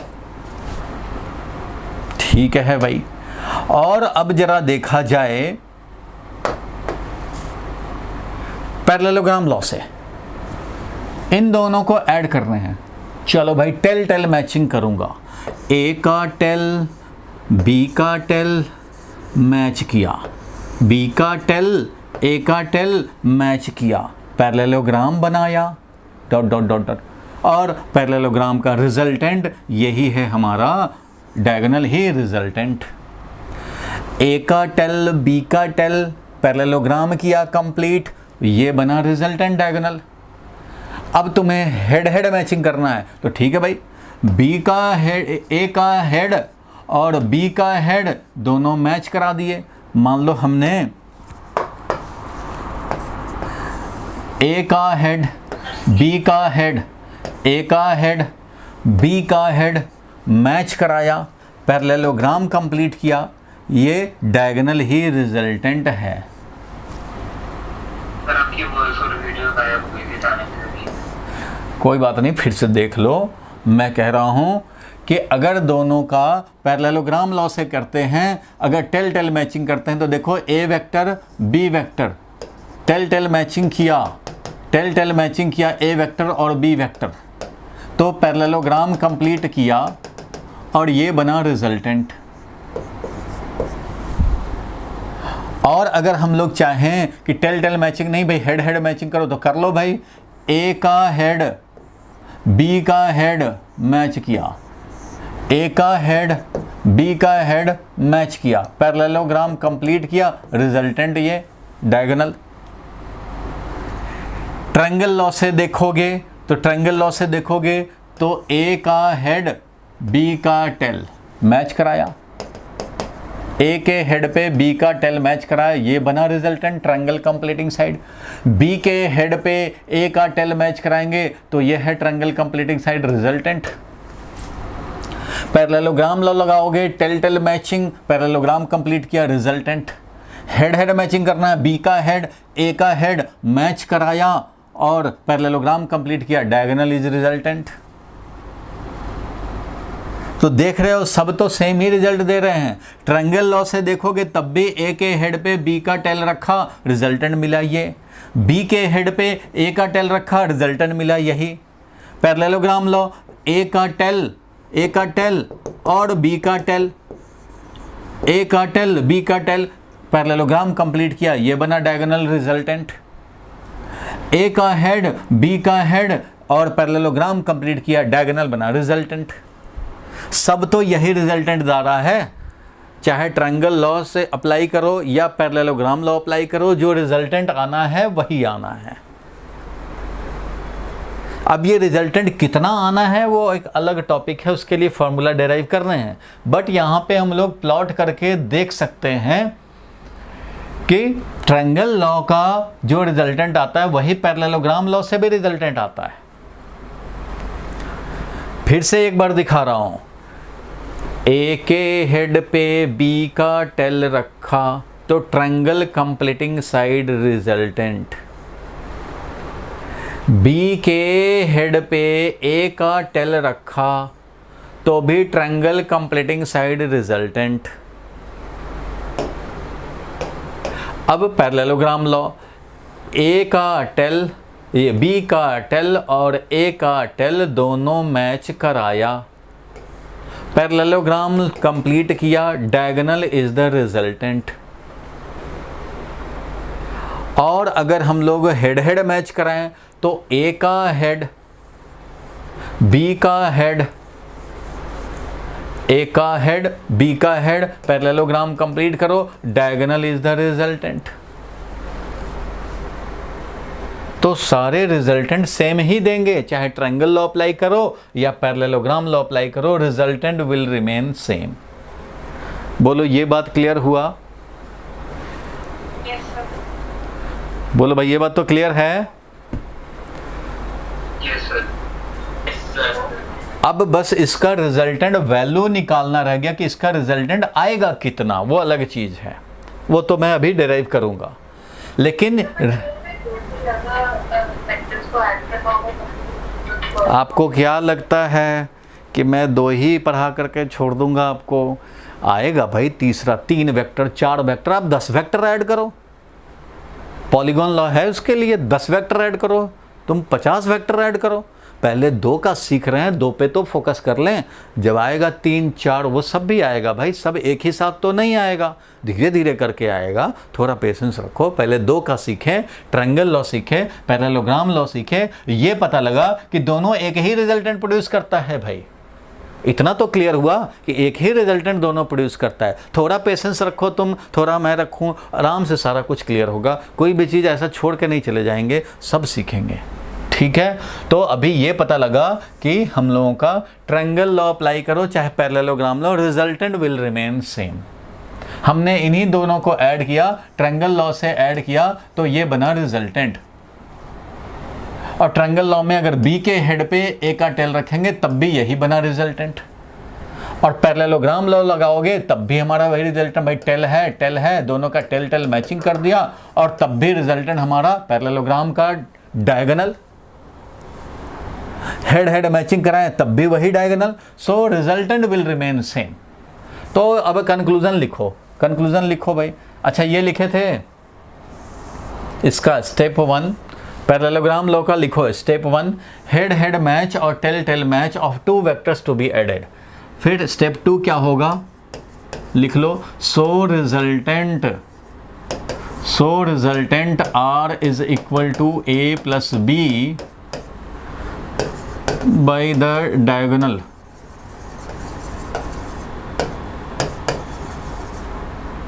from the common meeting point। अगर हेड हेड मैचिंग कराए हो तो वो भी टेल टेल मैचिंग कराओ, कॉमन मीटिंग पॉइंट से जो डायगोनल चल रहा है वही हमारा रिजल्टेंट होगा। ये पैरेललोग्राम लॉ को पैरेललोग्राम लॉ को अप्लाई करने के लिए ये 2 स्टेप फॉलो करने पड़ेंगे। अब ये समझ में आ गया होगा कि टेल टेल मैचिंग करो चाहे हेड हेड मैचिंग करो, बात वही रहेगी। रिजल्टेंट दिखाओ पैरेललोग्राम का, वो मिल जाएगा। तो इसके करस्पॉन्डिंग हमने डायग्राम दिखा दिया। बोलो क्लियर है यहां तक? सर अलग अलग लॉ के बजाय जब वो सेम ही आने दो। भाई खोपड़ी में मेथड अलग अलग किसी के सेट हो जाते हैं, कभी ट्रायंगल लॉ ज़्यादा सूटेबल हो जाता है, कभी पैरेललोग्राम लॉ सूटेबल हो जाता है। मतलब ये कहने का है कि कभी तुम्हारा मान लो ऐड करना है, एक ये फोर्स लगाए एक ये फोर्स लगाए, अब कोई पूछे कि भाई रिजल्टेंट किधर होगा, तो तुम्हारे माइंड में यहाँ क्या स्ट्राइक करेगा? जब एक फोर्स, एक 5 स्टार पे इसने भी फोर्स लगाया, इसने भी फोर्स लगाया, अब रिजल्टेंट किधर होगा भाई? तो फोर्स एक वेक्टर है, तो भाई पैरेललोग्राम यहाँ पे बना दोगे फटाफट और बोलोगे ये है रिजल्टेंट, तो इसका मतलब 5 स्टार इधर भागेगा। अब एक मान लो यहाँ पे टेबल है, इसको रमेश अपनी तरफ पुल कर रहा है कि मैं अपनी तरफ रखूंगा, सुरेश इधर कर रहा है, तो जाएगा किधर टेबल? जिधर रिजल्टेंट होगा इन दोनों फोर्स का। तो इन दोनों फोर्स का रिजल्टेंट कैसे? जब हमारा टेल मैचिंग दिख रहा है यहाँ पे, तो क्या करोगे? तो पैरेललोग्राम कंप्लीट करोगे, बोल दोगे ये है रिजल्टेंट। तो जैसा सिचुएशन होगा माइंड में अपने आप स्ट्राइक करेगा कि किससे सोचें। अब तुम डिस्प्लेसमेंट कर रहे हो, अच्छा भाई घर से निकले गोलगप्पे खाए, ये हुआ डिस्प्लेसमेंट पहला वाला, और गोलगप्पे से मन नहीं बढ़ा, चले गए रसमलाई खाने यहाँ से निकल के। अच्छा भाई अब बोले कोई कि रिजल्टेंट डिस्प्लेसमेंट बता दो भाई, तो S1 ये था, S2 ये था, तो तुम्हारे माइंड में क्या स्ट्राइक करेगा भाई कि एक का हेड और टेल मैचिंग में ये है डिस्प्लेसमेंट। अब थोड़ी ना तुम इसको लेकर के यहाँ शिफ्ट करोगे और फिर बोलोगे पैरेललोग्राम में कंप्लीट करूँगा क्योंकि पैरेललोग्राम लॉ पढ़ा है मैंने, तब रिजल्टेंट बताऊँगा। तो भाई जब जैसा सिचुएशन होता है माइंड उस हिसाब से कर लेता है, और रिजल्ट तो सेम ही आने हैं। तो आपको क्या है, आपको जो मन करे वो अप्लाई करो। कंडीशन ये है पैरेललोग्राम लॉ अप्लाई करना है तो हेड हेड मैचिंग या टेल टेल मैचिंग, और पैरेललोग्राम कंप्लीट करो। हेड हेड मैच कराओ चाहे टेल टेल मैच कराओ और पैरेललोग्राम कंप्लीट करो, रिजल्टेंट डायगोनल। ट्रायंगल लॉ से करने हैं तो head to tail matching, triangle completing side, resultant. जो माइंड में आए अप्लाई कर सकते हो, बट लॉजिकली जो है वैसे ही अप्लाई करने पड़ेंगे। ठीक है, तो लिखो भाई कंक्लूजन। कंक्लूजन लिखो। क्या कह रहे हो? क्या कह, तुम्हारा आवाज नहीं साफ आ रहा है भाई। स्टेप 2 दिखाना है, एक बार साइड में चला गया।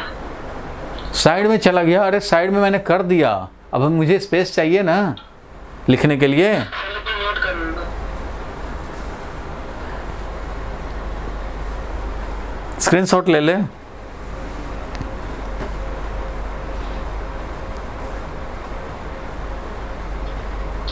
सर हो गया। चलो स्क्रीनशॉट ले लिया करो, या तो फिर वीडियो में भेजता ही हूँ उससे आप कर लो। चलो आगे बढ़ते हैं हम लोग, और अब देखते हैं कंक्लूजन लिखो। कंक्लूजन लिखो पहले। कंक्लूजन, ट्रायंगल लॉ और चाहे and, triangle law and parallelogram law give same resultant when two vectors are added।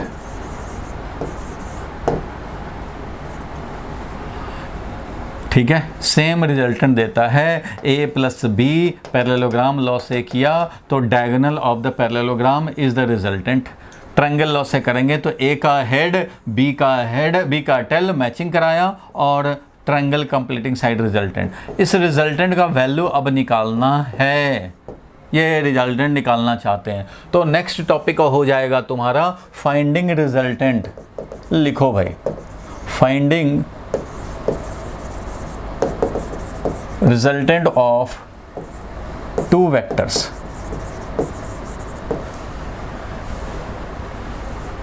R is equal to, resultant is equal to a plus B है, तो इसको निकालना। ये रिजल्टेंट क्या होगा वो निकालना चाहते हैं भाई। और ये है 3 मार्क्स का डेरिवेशन। ये स्कूल वाले खूब पूछते हैं भाई, 3 मार्क्स का ये डेरिवेशन है, कैसे निकालेंगे जरा अब देखो।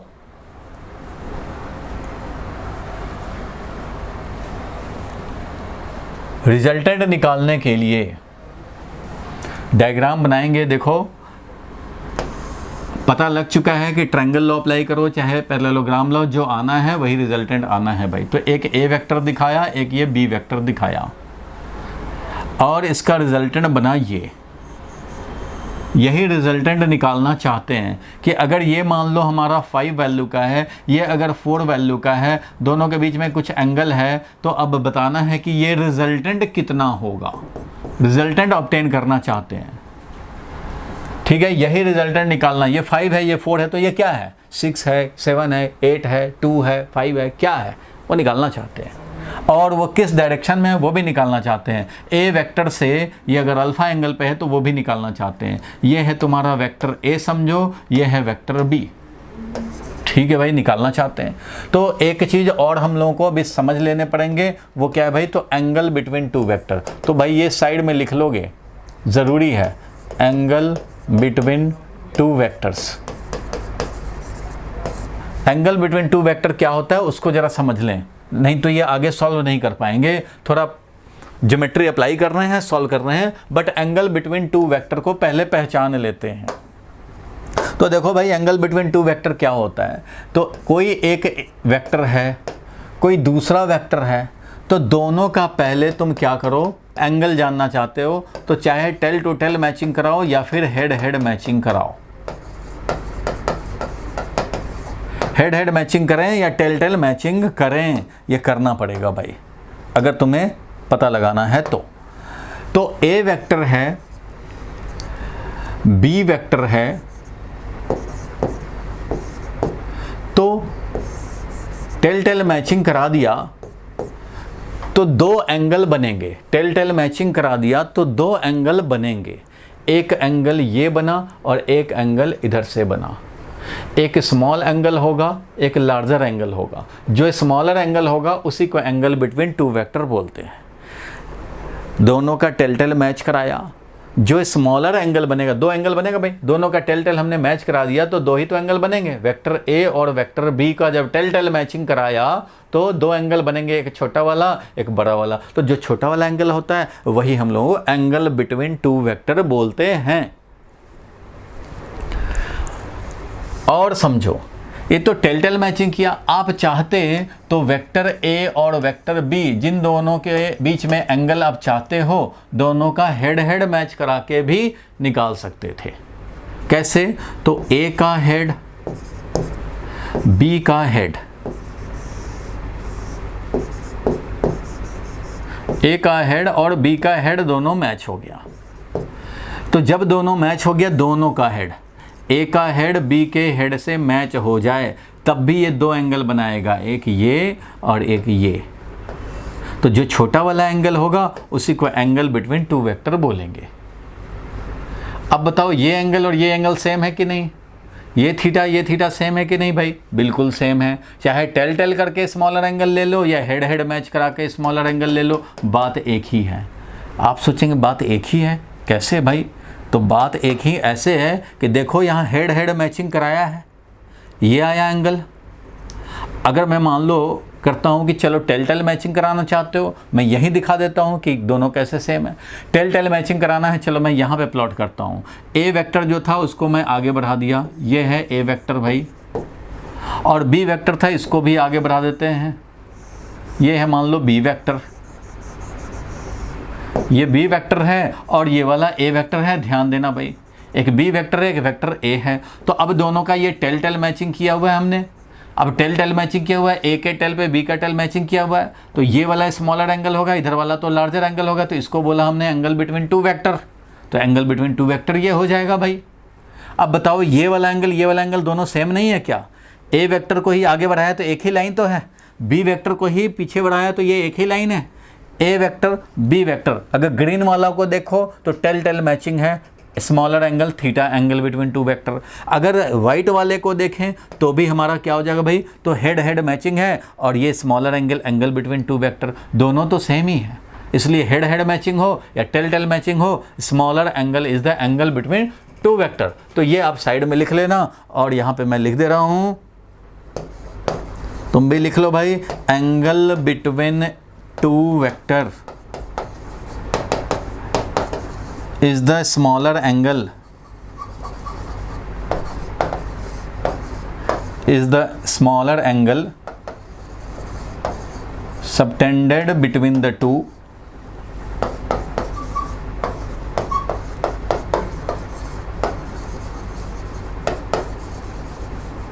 when their tails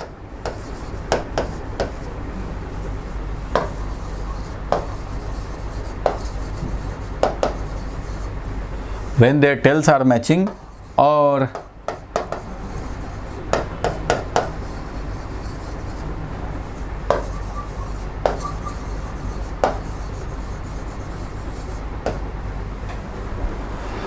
their heads are matching। दो वेक्टर था, ए वेक्टर और बी वेक्टर, ध्यान से समझ लो, पूछूंगा अभी पूछेंगे भाई। ए वेक्टर का टेल, बी वेक्टर का टेल दोनों मैच कराओ, चाहे हेड हेड मैच कराओ, चाहे टेल टेल मैच कराओ, और उसके बाद जो स्मॉलर एंगल होगा वही हो जाएगा। Angle between two vector is the smaller angle between the two vectors when their tails are matching or their heads are matching। मतलब मीटिंग, मैचिंग का मतलब यहाँ पे है मीट कर रहा हूँ। क्या करें? हेड टू टेल मैच कराएंगे तो उसको एंगल बिटवीन टू वेक्टर नहीं समझेंगे। Angle between two vector decide करने का यही है कन्वेंशन कि दोनों का टेल टेल मैचिंग हो। कोई एक ही चीज़ को तो बोलोगे। देखो, अगर ए और बी के बीच में अगर तुम सोचते हो कि ये वाला एंगल हो जाए तो चाहे तो ये होगा और या तो फिर ये होगा। भाई टेल टेल मैचिंग कराया तो ये वाला कन्वेंशन यही कहता है कि भाई बी का टेल और ए का टेल मैच कराया तो ये है एंगल। तो इसको एंगल नहीं बोल सकते, ये वाला एंगल बिटवीन टू वेक्टर नहीं होगा, इसको हम लोग नहीं ले सकते। तो ये भी ले लोगे, ये भी ले लोगे, ऐसा थोड़ी होगा। तो कन्वेंशन बनाने के पहले बहुत सारे रिसर्च हुए होंगे ना भाई। तो फाइनली डिसाइड क्या हुआ कि ये नहीं लेंगे, हेड टेल मैचिंग करा के नहीं लेंगे, सिर्फ हेड हेड मैचिंग या टेल टेल मैचिंग, चाहे दोनों में से जो कर लो। टेल टेल मैचिंग करो ग्रीन वाला या हेड हेड मैचिंग करो वाइट वाला, तब जो स्मॉलर एंगल बनेंगे वो लेंगे। तो स्मॉलर एंगल ये बना, लार्जर एंगल ये बना, लेंगे स्मॉलर एंगल वाला। स्मॉलर एंगल से ऐड करते हैं तो सर उसमें एंगल क्या होता है बिटवीन वेक्टर्स? आएगा, अभी ऐड करूंगा, आएगा उसमें एंगल क्या होगा वो देखेंगे हम लोग, अभी दिखाएंगे। लेकिन अभी ये पहले समझ लो कि एंगल बिटवीन टू वेक्टर ऐसे ही डिसाइड करना होगा। टेल टेल मैचिंग करो या हेड हेड मैचिंग करो और smaller angle is the angle between two vector, और कोई एंगल नहीं लेंगे। एंगल बिटवीन टू वेक्टर यही होता है भाई, जब एंगल हमारा लेना है तो स्मॉलर एंगल वाला लेना है, और कब? जब दोनों का हेड मैच कर रहा हो तब, या दोनों का टेल मैच हो रहा हो तब। एक का हेड और टेल मिला करके ये एंगल नहीं लेते, ये रॉन्ग हो जाएगा। फिर आपका आंसर नहीं आएगा, बोलोगे फिर कि कैसे हो गया। अब देखो एंगल मैंने बता दिया, या आपने नोट भी कर लिया। अब मैं इसको कर रहा हूँ साइड और आ जाते हैं रिजल्टेंट निकालने पे। तो चलो भाई अब रिजल्टेंट निकाला जाए। अब रिजल्टेंट मैं निकाल के दिखा रहा हूँ भाई, ये क्या होगा दो वेक्टर का रिजल्टेंट। तो देखो भाई ये है रिजल्टेंट। तो इस ए वेक्टर को मैं आगे बढ़ा दे रहा हूँ डॉट डॉट डॉट, और इस बी वेक्टर, ये बी वेक्टर है, यहां से इस लाइन पे, ए के लाइन पे एक परपेंडिकुलर ड्रॉ कर दे रहा हूं। ये डेरिवेशन है, 3 मार्क्स का डेरिवेशन आता है। फॉर्मूला डेराइव करना वेरी वेरी इंपॉर्टेंट, और इस पे न्यूमेरिकल भी आते हैं। तो मैंने क्या किया, ए वेक्टर का जो लाइन है उसी को मैंने थोड़ा और आगे बढ़ाया, और यहाँ ये वाला बी वेक्टर है तो बी के वेक्टर के टिप से हमने परपेंडिकुलर डाल दिया। अब देखो भाई बी वेक्टर जो है मैं उसको दिखा दूं, ये वाला है बी वेक्टर, ये वाला है बी वेक्टर, और ये वाला था ए वेक्टर। ठीक है भाई। अब एक चीज़ ज़रा समझें, क्या मैं इसको angle between A and B बोल सकता हूँ या इसको angle between A and B बोल सकता हूँ? किसको बोलूँगा बताओ भाई? ए और बी के बीच में कौन एंगल है, अल्फा या थीटा? थीटा।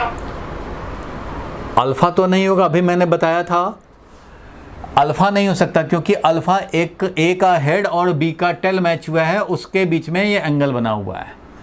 अगर ए का हेड और बी का टेल ऐसे है और इसको आप एंगल लेना चाहते हो तो ये रॉन्ग हो जाएगा, इसको एंगल लेना चाहते हो रॉन्ग हो जाएगा। लेकिन ए और बी ऐसे है तो ए को मैं थोड़ा आगे बढ़ा दूं तो ऐसे समझ लो ए, ये वाला ए वेक्टर था तो इसको आगे बढ़ा दिया तो समझो ये ए हो गया और ये तो बी है ही।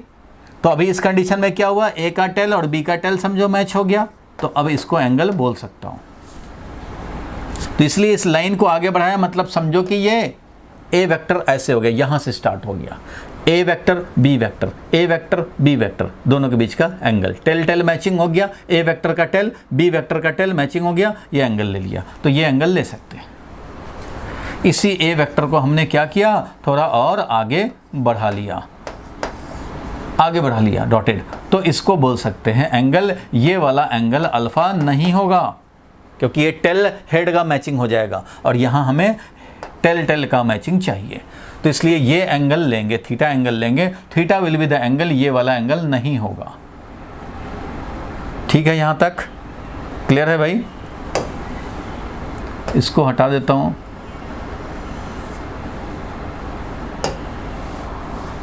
ठीक है भाई, चलो अब आगे बढ़ते हैं हम लोग।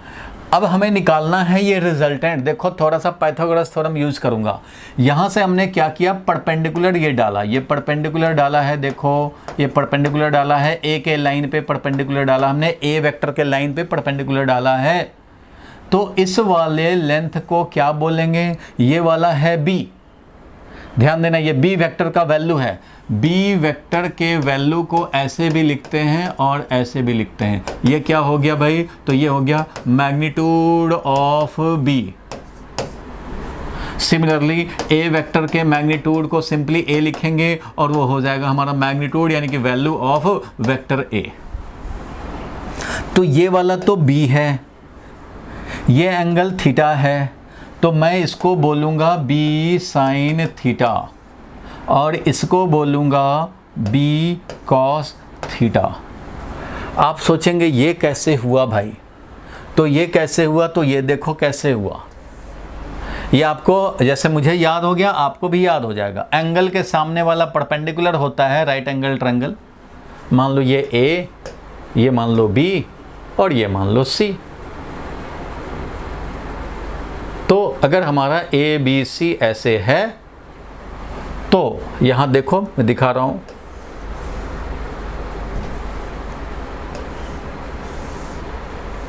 सब लोग ध्यान से समझना। ये वाला हो गया तुम्हारा ए, ये हो गया बी, ये हो गया सी और ये वाला है एंगल थीटा और ये वाला है बी। ये वाला क्या है लेंथ भाई, तो ये वाला बी है, बी। तो ये वाला क्या होगा, तो ये मैं बोल रहा हूं कि ये होगा B sine theta. A C is equal to B sine theta and this B C will be equal to B cos theta. Hypotenuse into cos theta ये होता है। बेस जो होता है वो हाइपोटेन्यूज इंटू कॉस थीटा होता है और परपेंडिकुलर जो होता है वो हाइपोटेन्यूज इंटू साइन थीटा होता है, परपेंडिकुलर। और ये क्या है भाई, तो ये है बेस।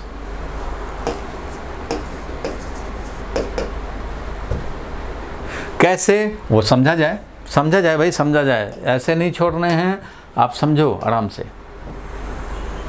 देखो भाई ट्रिग्नोमेट्रिक रेशियो से होगा, बिल्कुल ट्रिग्नोमेट्रिक। अभी देखो साइन थीटा मैं लिखूं इस ट्रायंगल में, इन ट्रायंगल, इसीलिए तो mathematics is the language of physics. Triangle A B C में साइन थीटा अगर मैं बोलूं तो साइन थीटा का वैल्यू होगा perpendicular A C divided by hypotenuse A B. ठीक है भाई, तो sine theta is equal to perpendicular A C और ये हाइपोटेन्यूज ए बी जो है, ए बी वो हमारा क्या है भाई, तो मैग्नीट्यूड ऑफ बी है, मतलब बी वेक्टर का वैल्यू है। ये क्या है भाई, बी वेक्टर का वैल्यू है, बी वेक्टर का मैग्नीट्यूड है ये। ठीक है भाई, तो यहाँ से तुम्हें पता लग रहा है कि ये ए सी क्या होगा भाई, ये ए सी जो है परपेंडिकुलर वो क्या होगा, तो बी साइन थीटा होगा। A C is equal to B sine theta. तो यही ए सी को मैंने लिख दिया बी साइन थीटा।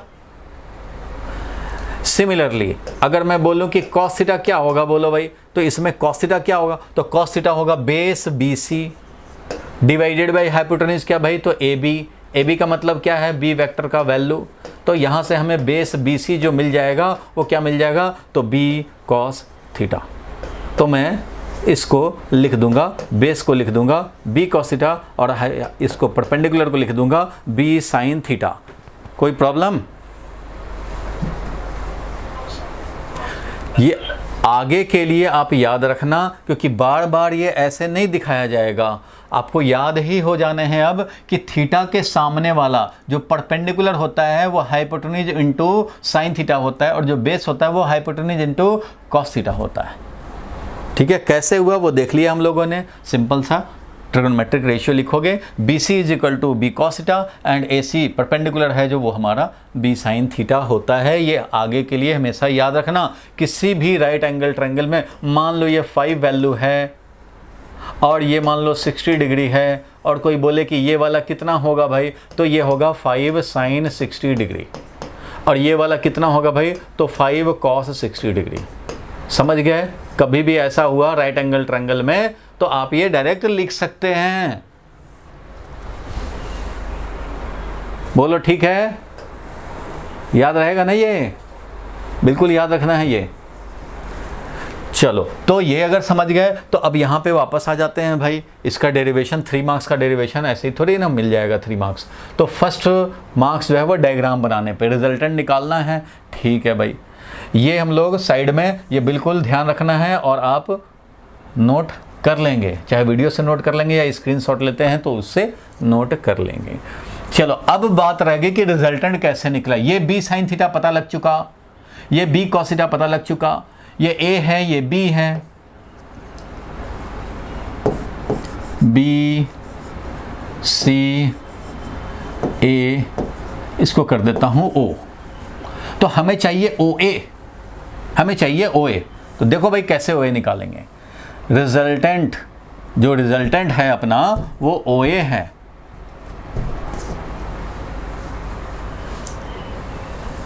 बहुत परेशानी है भाई। सर ये OC 5 plus B cos theta हो जाएगी। 5 पूरा OC ना, OC हो जाएगा। ये 5 यानी मैग्नीट्यूड ऑफ A, इसको 5 क्यों, 5 तो एग्जाम्पल बताया था, ये है magnitude of A। Simple A लिख दें, सिंपल A लिख दें या मैग्नीट्यूड ऑफ A लिखें, ये लिखें या सिंपली A लिखें। तो देखो रिजल्टेंट हमें निकालना है OA वेक्टर का हमें वैल्यू चाहिए। रिजल्टेंट हमें निकालना है OA वेक्टर का वैल्यू चाहिए। कितना आएगा? अगर ये 5 है, ये 6 है तो ये कितना? अगर ये 5 है, ये 4 है, ये 3 है, ये 2 है तो ये कितना? यही तो चाहिए हमें। ठीक है भाई, तो कैसे निकालेंगे? तो देखो, इन ट्रायंगल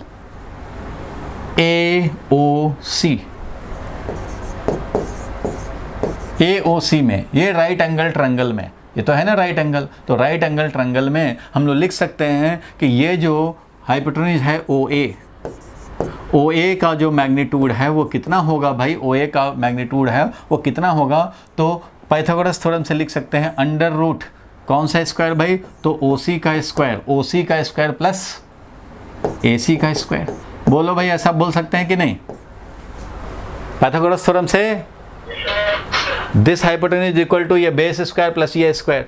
तो अब इसी को इवेलुएट कर लेंगे। यही तो हमारा OA ही तो रिजल्टेंट है, OA ही तो रिजल्टेंट है, यही तो चाहिए था हमें। तो OA जो रिजल्टेंट है वो क्या होगा भाई? तो अंडर रूट, ये तो पता ही है तुम्हें कि OA square will be equal to OC square और plus AC square. Pythagoras theorem से ये है, इसलिए OA आ गया अंडर रूट दिस।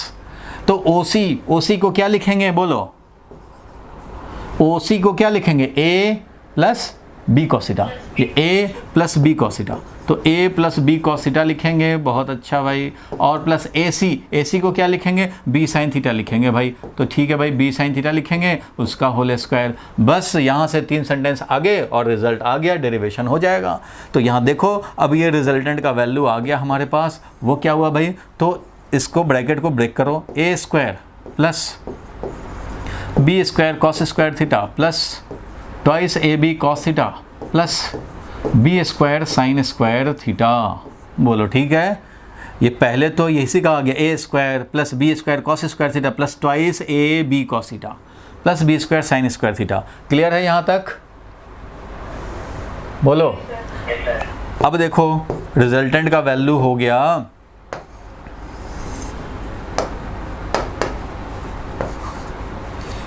अब ए स्क्वायर, ठीक है भाई, ए स्क्वायर प्लस बी स्क्वायर यहाँ भी है, बी स्क्वायर यहाँ भी है, इनमें से बी स्क्वायर कॉमन ले लें तो ये हो जाएगा cos square theta plus sine square theta, cos square theta plus sine square theta, plus ये वाला twice A B cos theta. Theta is the angle between A and B, vector A और vector B के बीच का angle theta है। तो यहाँ से आ गया तुम्हारा फाइनल रिजल्ट क्या भाई, तो under root A square plus B square, ये तो हो गया 1, A square plus B square, ये तो हो गया 1, plus twice A B cos theta. This is the resultant value. अगर मान लो ए 5 है तो 5 का स्क्वायर करो, बी अगर मान लो 4 है तो 4 का स्क्वायर करोगे, प्लस 2 इंटू 5 इंटू 4 इंटू दोनों के बीच का एंगल कितना है भाई, तो अगर मान लो 60 डिग्री है तो 60 डिग्री रखोगे, 30 है तो 30 डिग्री रखोगे। इस तरह से स्पेशल हम लोग निकाल सकते हैं, लेकिन फॉर्मूला ये बन गया, resultant is A square plus B square plus twice A B cos theta. ये कॉस थीटा है, अगर ये कॉस थीटा नहीं होता तब ए प्लस बी का होल स्क्वायर होता, अभी ये कॉस थीटा है, ये बन गया फॉर्मूला, ये जनरल फॉर्मूला बन गया भाई, ये फॉर्मूला बन गया रिजल्टेंट निकालने का। बोलो भाई यहाँ तक क्लियर है? ये फॉर्मूला बन गया रिजल्टेंट निकालने का। किया क्या हमने, कुछ नहीं किया भाई, एंगल बिटवीन टू वेक्टर, खाली हमें पता था कि एंगल बिटवीन टू वेक्टर होता है जब दोनों का टेल टेल मैचिंग हो या हेड हेड मैचिंग हो, तब स्मॉलर एंगल, तो इसको ले नहीं सकते हैं, इसलिए ए को आगे बढ़ाया, इससे परपेंडिकुलर डाल दिया। परपेंडिकुलर डालने से फ़ायदा हो गया, एक तो एंगल हमें मिल गया, angle between A and B theta मिल गया, और ये जो परपेंडिकुलर डाला है तो इस वाले ट्रायंगल में बात करें तो बी हाइपोटेन्यूज है, तो ये हो जाएगा बी साइन थीटा, ये हो जाएगा B cos theta. Theta is the angle between A and B, theta is angle between vector A and vector B. Theta हमारा angle between A and B है, वो तो होता ही है। तो अब रिजल्टेंट कैसे निकालेंगे, तो जब भी कोई दो वेक्टर दिया रहे, थीटा एंगल पे वेक्टर ए और वेक्टर बी दोनों के बीच का एंगल थीटा है, तो resultant will be under root A square plus B square plus twice A B cos theta. ये है रिजल्टेंट, आप नोट कर लो, चाहे स्क्रीनशॉट ले लो, जो भी करना है कर लो। सर ये फॉर्मूला हमेशा चलेगा? बिल्कुल चलेगा, ये कभी भी किसी भी दो वेक्टर को ऐड करने का ये रिजल्टेंट है। दो वेक्टर जब भी ऐड होंगे तो ये रिजल्टेंट है। जितना थीटा होगा वो थीटा रखो, जितना ए का वैल्यू है ए रखो, बी का वैल्यू है वो बी रखो, मिल जाएगा। हाँ बोलो। की वैल्यू दी होगी या फिर हमें निकालनी होगी? दिया हुआ होगा भाई सब। क्वेश्चन देना है? हाँ देंगे, क्वेश्चन भी देंगे भाई, एक एक करके आएगा, सब कुछ आएगा। क्यों परेशान हो रहे, पहले इतना हजम हुआ, यहाँ तक क्लियर हुआ। अब मैं क्वेश्चन देता हूँ तुम्हें, एक क्वेश्चन देता हूँ, कॉस थीटा का वैल्यू दिया रहेगा कि नहीं दिया रहेगा भाई। चलो इसको मैं, इतना तुम्हें करना पड़ेगा, तो ये 3 मार्क्स का हो गया। 1 marks, 2 marks Pythagoras theorem apply करने में, बाकी सॉल्व करने में 1 मार्क्स हो जाएगा। ये तो लास्ट में मैंने जो सेंटेंस लिखा वो तो एग्जाम्पल है, ठीक है भाई। ये है रिजल्टेंट। अब इसमें एक चीज़ और लोग निकालते हैं, ये तो रिजल्टेंट हो गया वैल्यू, लेकिन ये रिजल्टेंट इतने वैल्यू का है वो तो ठीक है। देखो इसको मैं तुम्हें प्रूव भी करा देता हूँ, दिखा भी देता हूँ कि हाँ भाई ये सही रिजल्ट दे रहा है। तुम बताओ, अगर ये ए वेक्टर हो जाए 4 वैल्यू का और बी वेक्टर इससे परपेंडिकुलर ले लें 3 वैल्यू का, मान लो ऐसा ले लिए 2 वेक्टर, तो ये रिजल्टेंट क्या होगा तुम तो कॉमन सेंस से भी बता सकते हो। फॉर्मूला तो छोड़ दो, आप कॉमन सेंस से बता सकते हो कि कितना हो जाएगा। ऐसे है तो दोनों के बीच का एंगल है 90 डिग्री, तो 5 होगा। Under root 3 square plus 4 square that is under root 25, तो मीन्स 5। ये वैल्यू 5 होना चाहिए ना, तुम्हारा कॉमन सेंस यही कहता है भाई, होना चाहिए ना। तो यहाँ पे समझो क्वेश्चन कोई बना दे कि वेक्टर ए दे दिया हुआ है 4, वेक्टर बी दे दिया हुआ है 3, और दोनों के बीच में एंगल है वो है 90 डिग्री। अब बताओ भाई रिजल्टेंट क्या होगा, तो रिजल्टेंट का तुम फॉर्मूला अप्लाई करोगे। अच्छा भाई रिजल्टेंट का फॉर्मूला तो ये होता था, A square plus B square plus twice A B cos theta, ये होता था भाई। तो ठीक है कर लो भाई। तो ए स्क्वायर मतलब 4 का स्क्वायर, बी स्क्वायर मीन्स 3 का square plus twice into 4 into 3 into cos कितना, तो दोनों के बीच में एंगल है 90 डिग्री, क्योंकि ये है वेक्टर ए और ये वाला है वेक्टर बी। दोनों का हमने टेल मैच कराया, दोनों का हमने टेल मैच कराया और ये है एंगल, तो एंगल है 90 डिग्री। ठीक है भाई, तो यहाँ पे cos 90 डिग्री रखा, cos 90 तो 0 होता है भाई, तो ये हो गया 16 प्लस 9 और प्लस ये 0 दैट इज √25 और मिल गया हमें 5। तो ये फॉर्मूला भी तो वही दे रहा है ना आंसर, 5 जो तुम्हारा कॉमन सेंस कहता है वही दे रहा है आंसर। तो एग्जाम्पल नंबर 1 तो यही हो गया भाई, बिल्कुल ठीक दे रहा है आंसर। बोलो सर इसमें जो एंगल है वो सर आपने हेड और टेल में लगाया है, तो सर इसे टेल पे होना चाहिए ना एंगल। कहाँ हेड में लगाया है भाई, ये क्या है, ये क्या है, हेड दोनों का टेल मैचिंग कर दिया। अब ये जब 90 डिग्री है, जब ये 90 डिग्री है ए और बी में, तो ऑब्वियसली इस वाले लाइन पे ये भी होगा 90 डिग्री, ये भी है 90 डिग्री। तो एंगल हमने ये लिया है, समझो ये एंगल है, इसका मतलब क्या, ये एंगल को ए बी के बीच का एंगल नहीं बोलते हैं, इसको बोलते हैं, इसको। तो ये वाला एंगल है, इसलिए ये भी एंगल हो गया 90 डिग्री, वो अलग मैटर है। अब मान लो ये वेक्टर ऐसे होता, ये वाला 60 होता और ये वाला 120 होता। ये वेक्टर ए है, ये वेक्टर बी है, तो तुम एंगल क्या लेते, थीटा 60 डिग्री लेते ना, 120 थोड़े ही ले लेते। लेकिन ये ऐसे था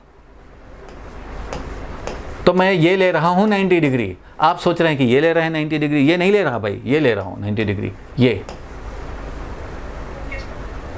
ठीक है, चलो दूसरा एग्जाम्पल देखो, फॉर्मूला वही देगा जो होना चाहिए। दूसरा एग्जाम्पल, मान लो तुम बताओ कि अगर ये वेक्टर 4 है और ये वाला वेक्टर 3 है, दोनों को ऐड करेंगे तो क्या मिलेगा। कॉमन सेंस क्या कहता है, क्या मिलेगा। एक 4 वेक्टर, मान लो तुमने डिस्प्लेसमेंट किया, 4 मीटर गए रसमलाई खाए, फिर 3 मीटर गए गोलगप्पे खाए, टोटल डिस्प्लेसमेंट कितना हो गया भाई, एक ही डायरेक्शन में दोनों हैं, 7 होना चाहिए। रिजल्टेंट कॉमन सेंस से 7 होना चाहिए। अब बताओ जरा एंगल इन दोनों में कितना है, एक है राइट वर्ड, दूसरा भी है राइट वर्ड, एंगल कितना है भाई, तो 0 डिग्री है। एंगल कितना है, 0 डिग्री। देखो ये ए वेक्टर है, अगर बी वेक्टर ऐसे होता तो ये एंगल होता, अगर बी वेक्टर ऐसे होता तो ये एंगल होता, अगर बी वेक्टर ऐसे होता तो ये एंगल होता, अगर बी वेक्टर ऐसे होता तो ये एंगल होता, और अगर बी वेक्टर ऐसे है तो 0 एंगल है, तो 0 एंगल है भाई। अब तुम मान लो फॉर्मूला से रिजल्टेंट निकालते हो,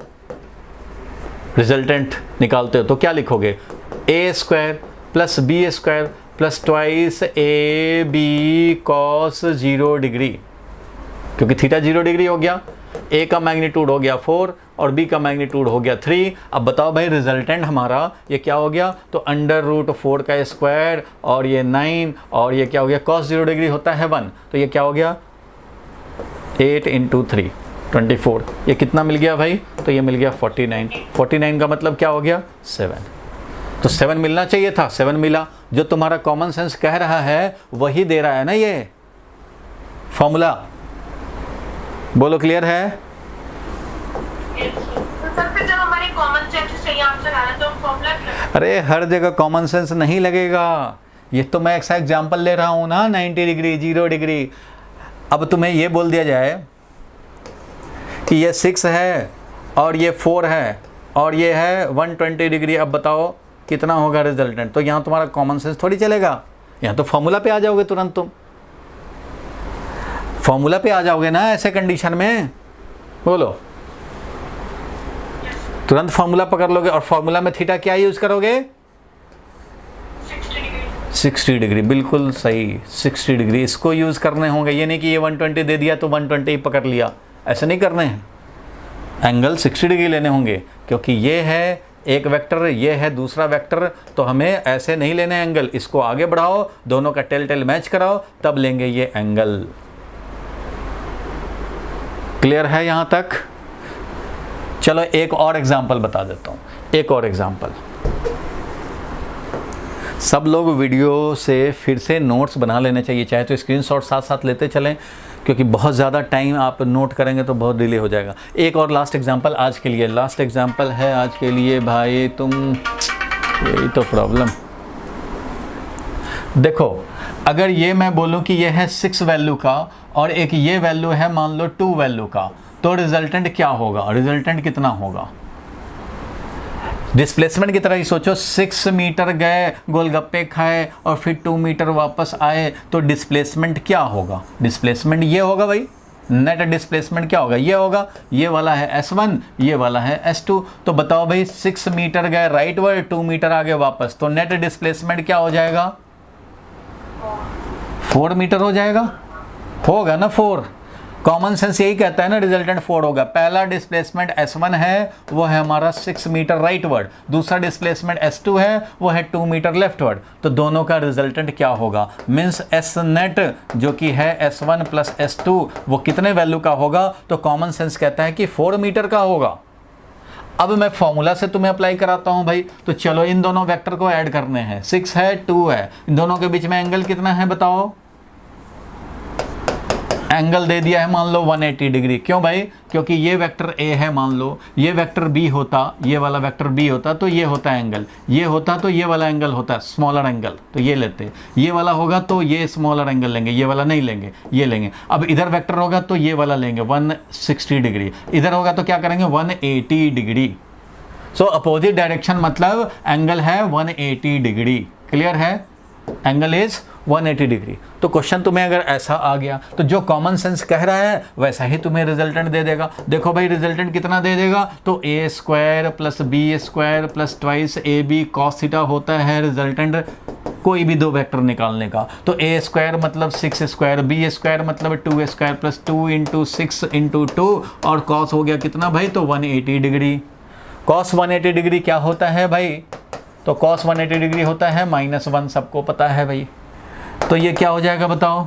36 प्लस 4 प्लस 24 और कॉस पाई -1 कितना हो गया भाई वैल्यू? कितना हो गया वैल्यू भाई? तो अंडर रूट 16। तो क्या मिला भाई? 4। बोलो ठीक है, ये था फॉर्मूला। क्लियर हुआ सबको फॉर्मूला? फॉर्मूला तो हजम हो गया कम से कम। अब इस पे और क्वेश्चन प्रैक्टिस करने हैं हम लोगों को, वो अगली क्लास में करेंगे, क्योंकि एडिशन जो है वो लगाता है। पहले तो थ्योरी समझने में ही एक क्लास लग जाता है, अब इस पे न्यूमेरिकल और करेंगे तब कॉन्फिडेंस बनेगा।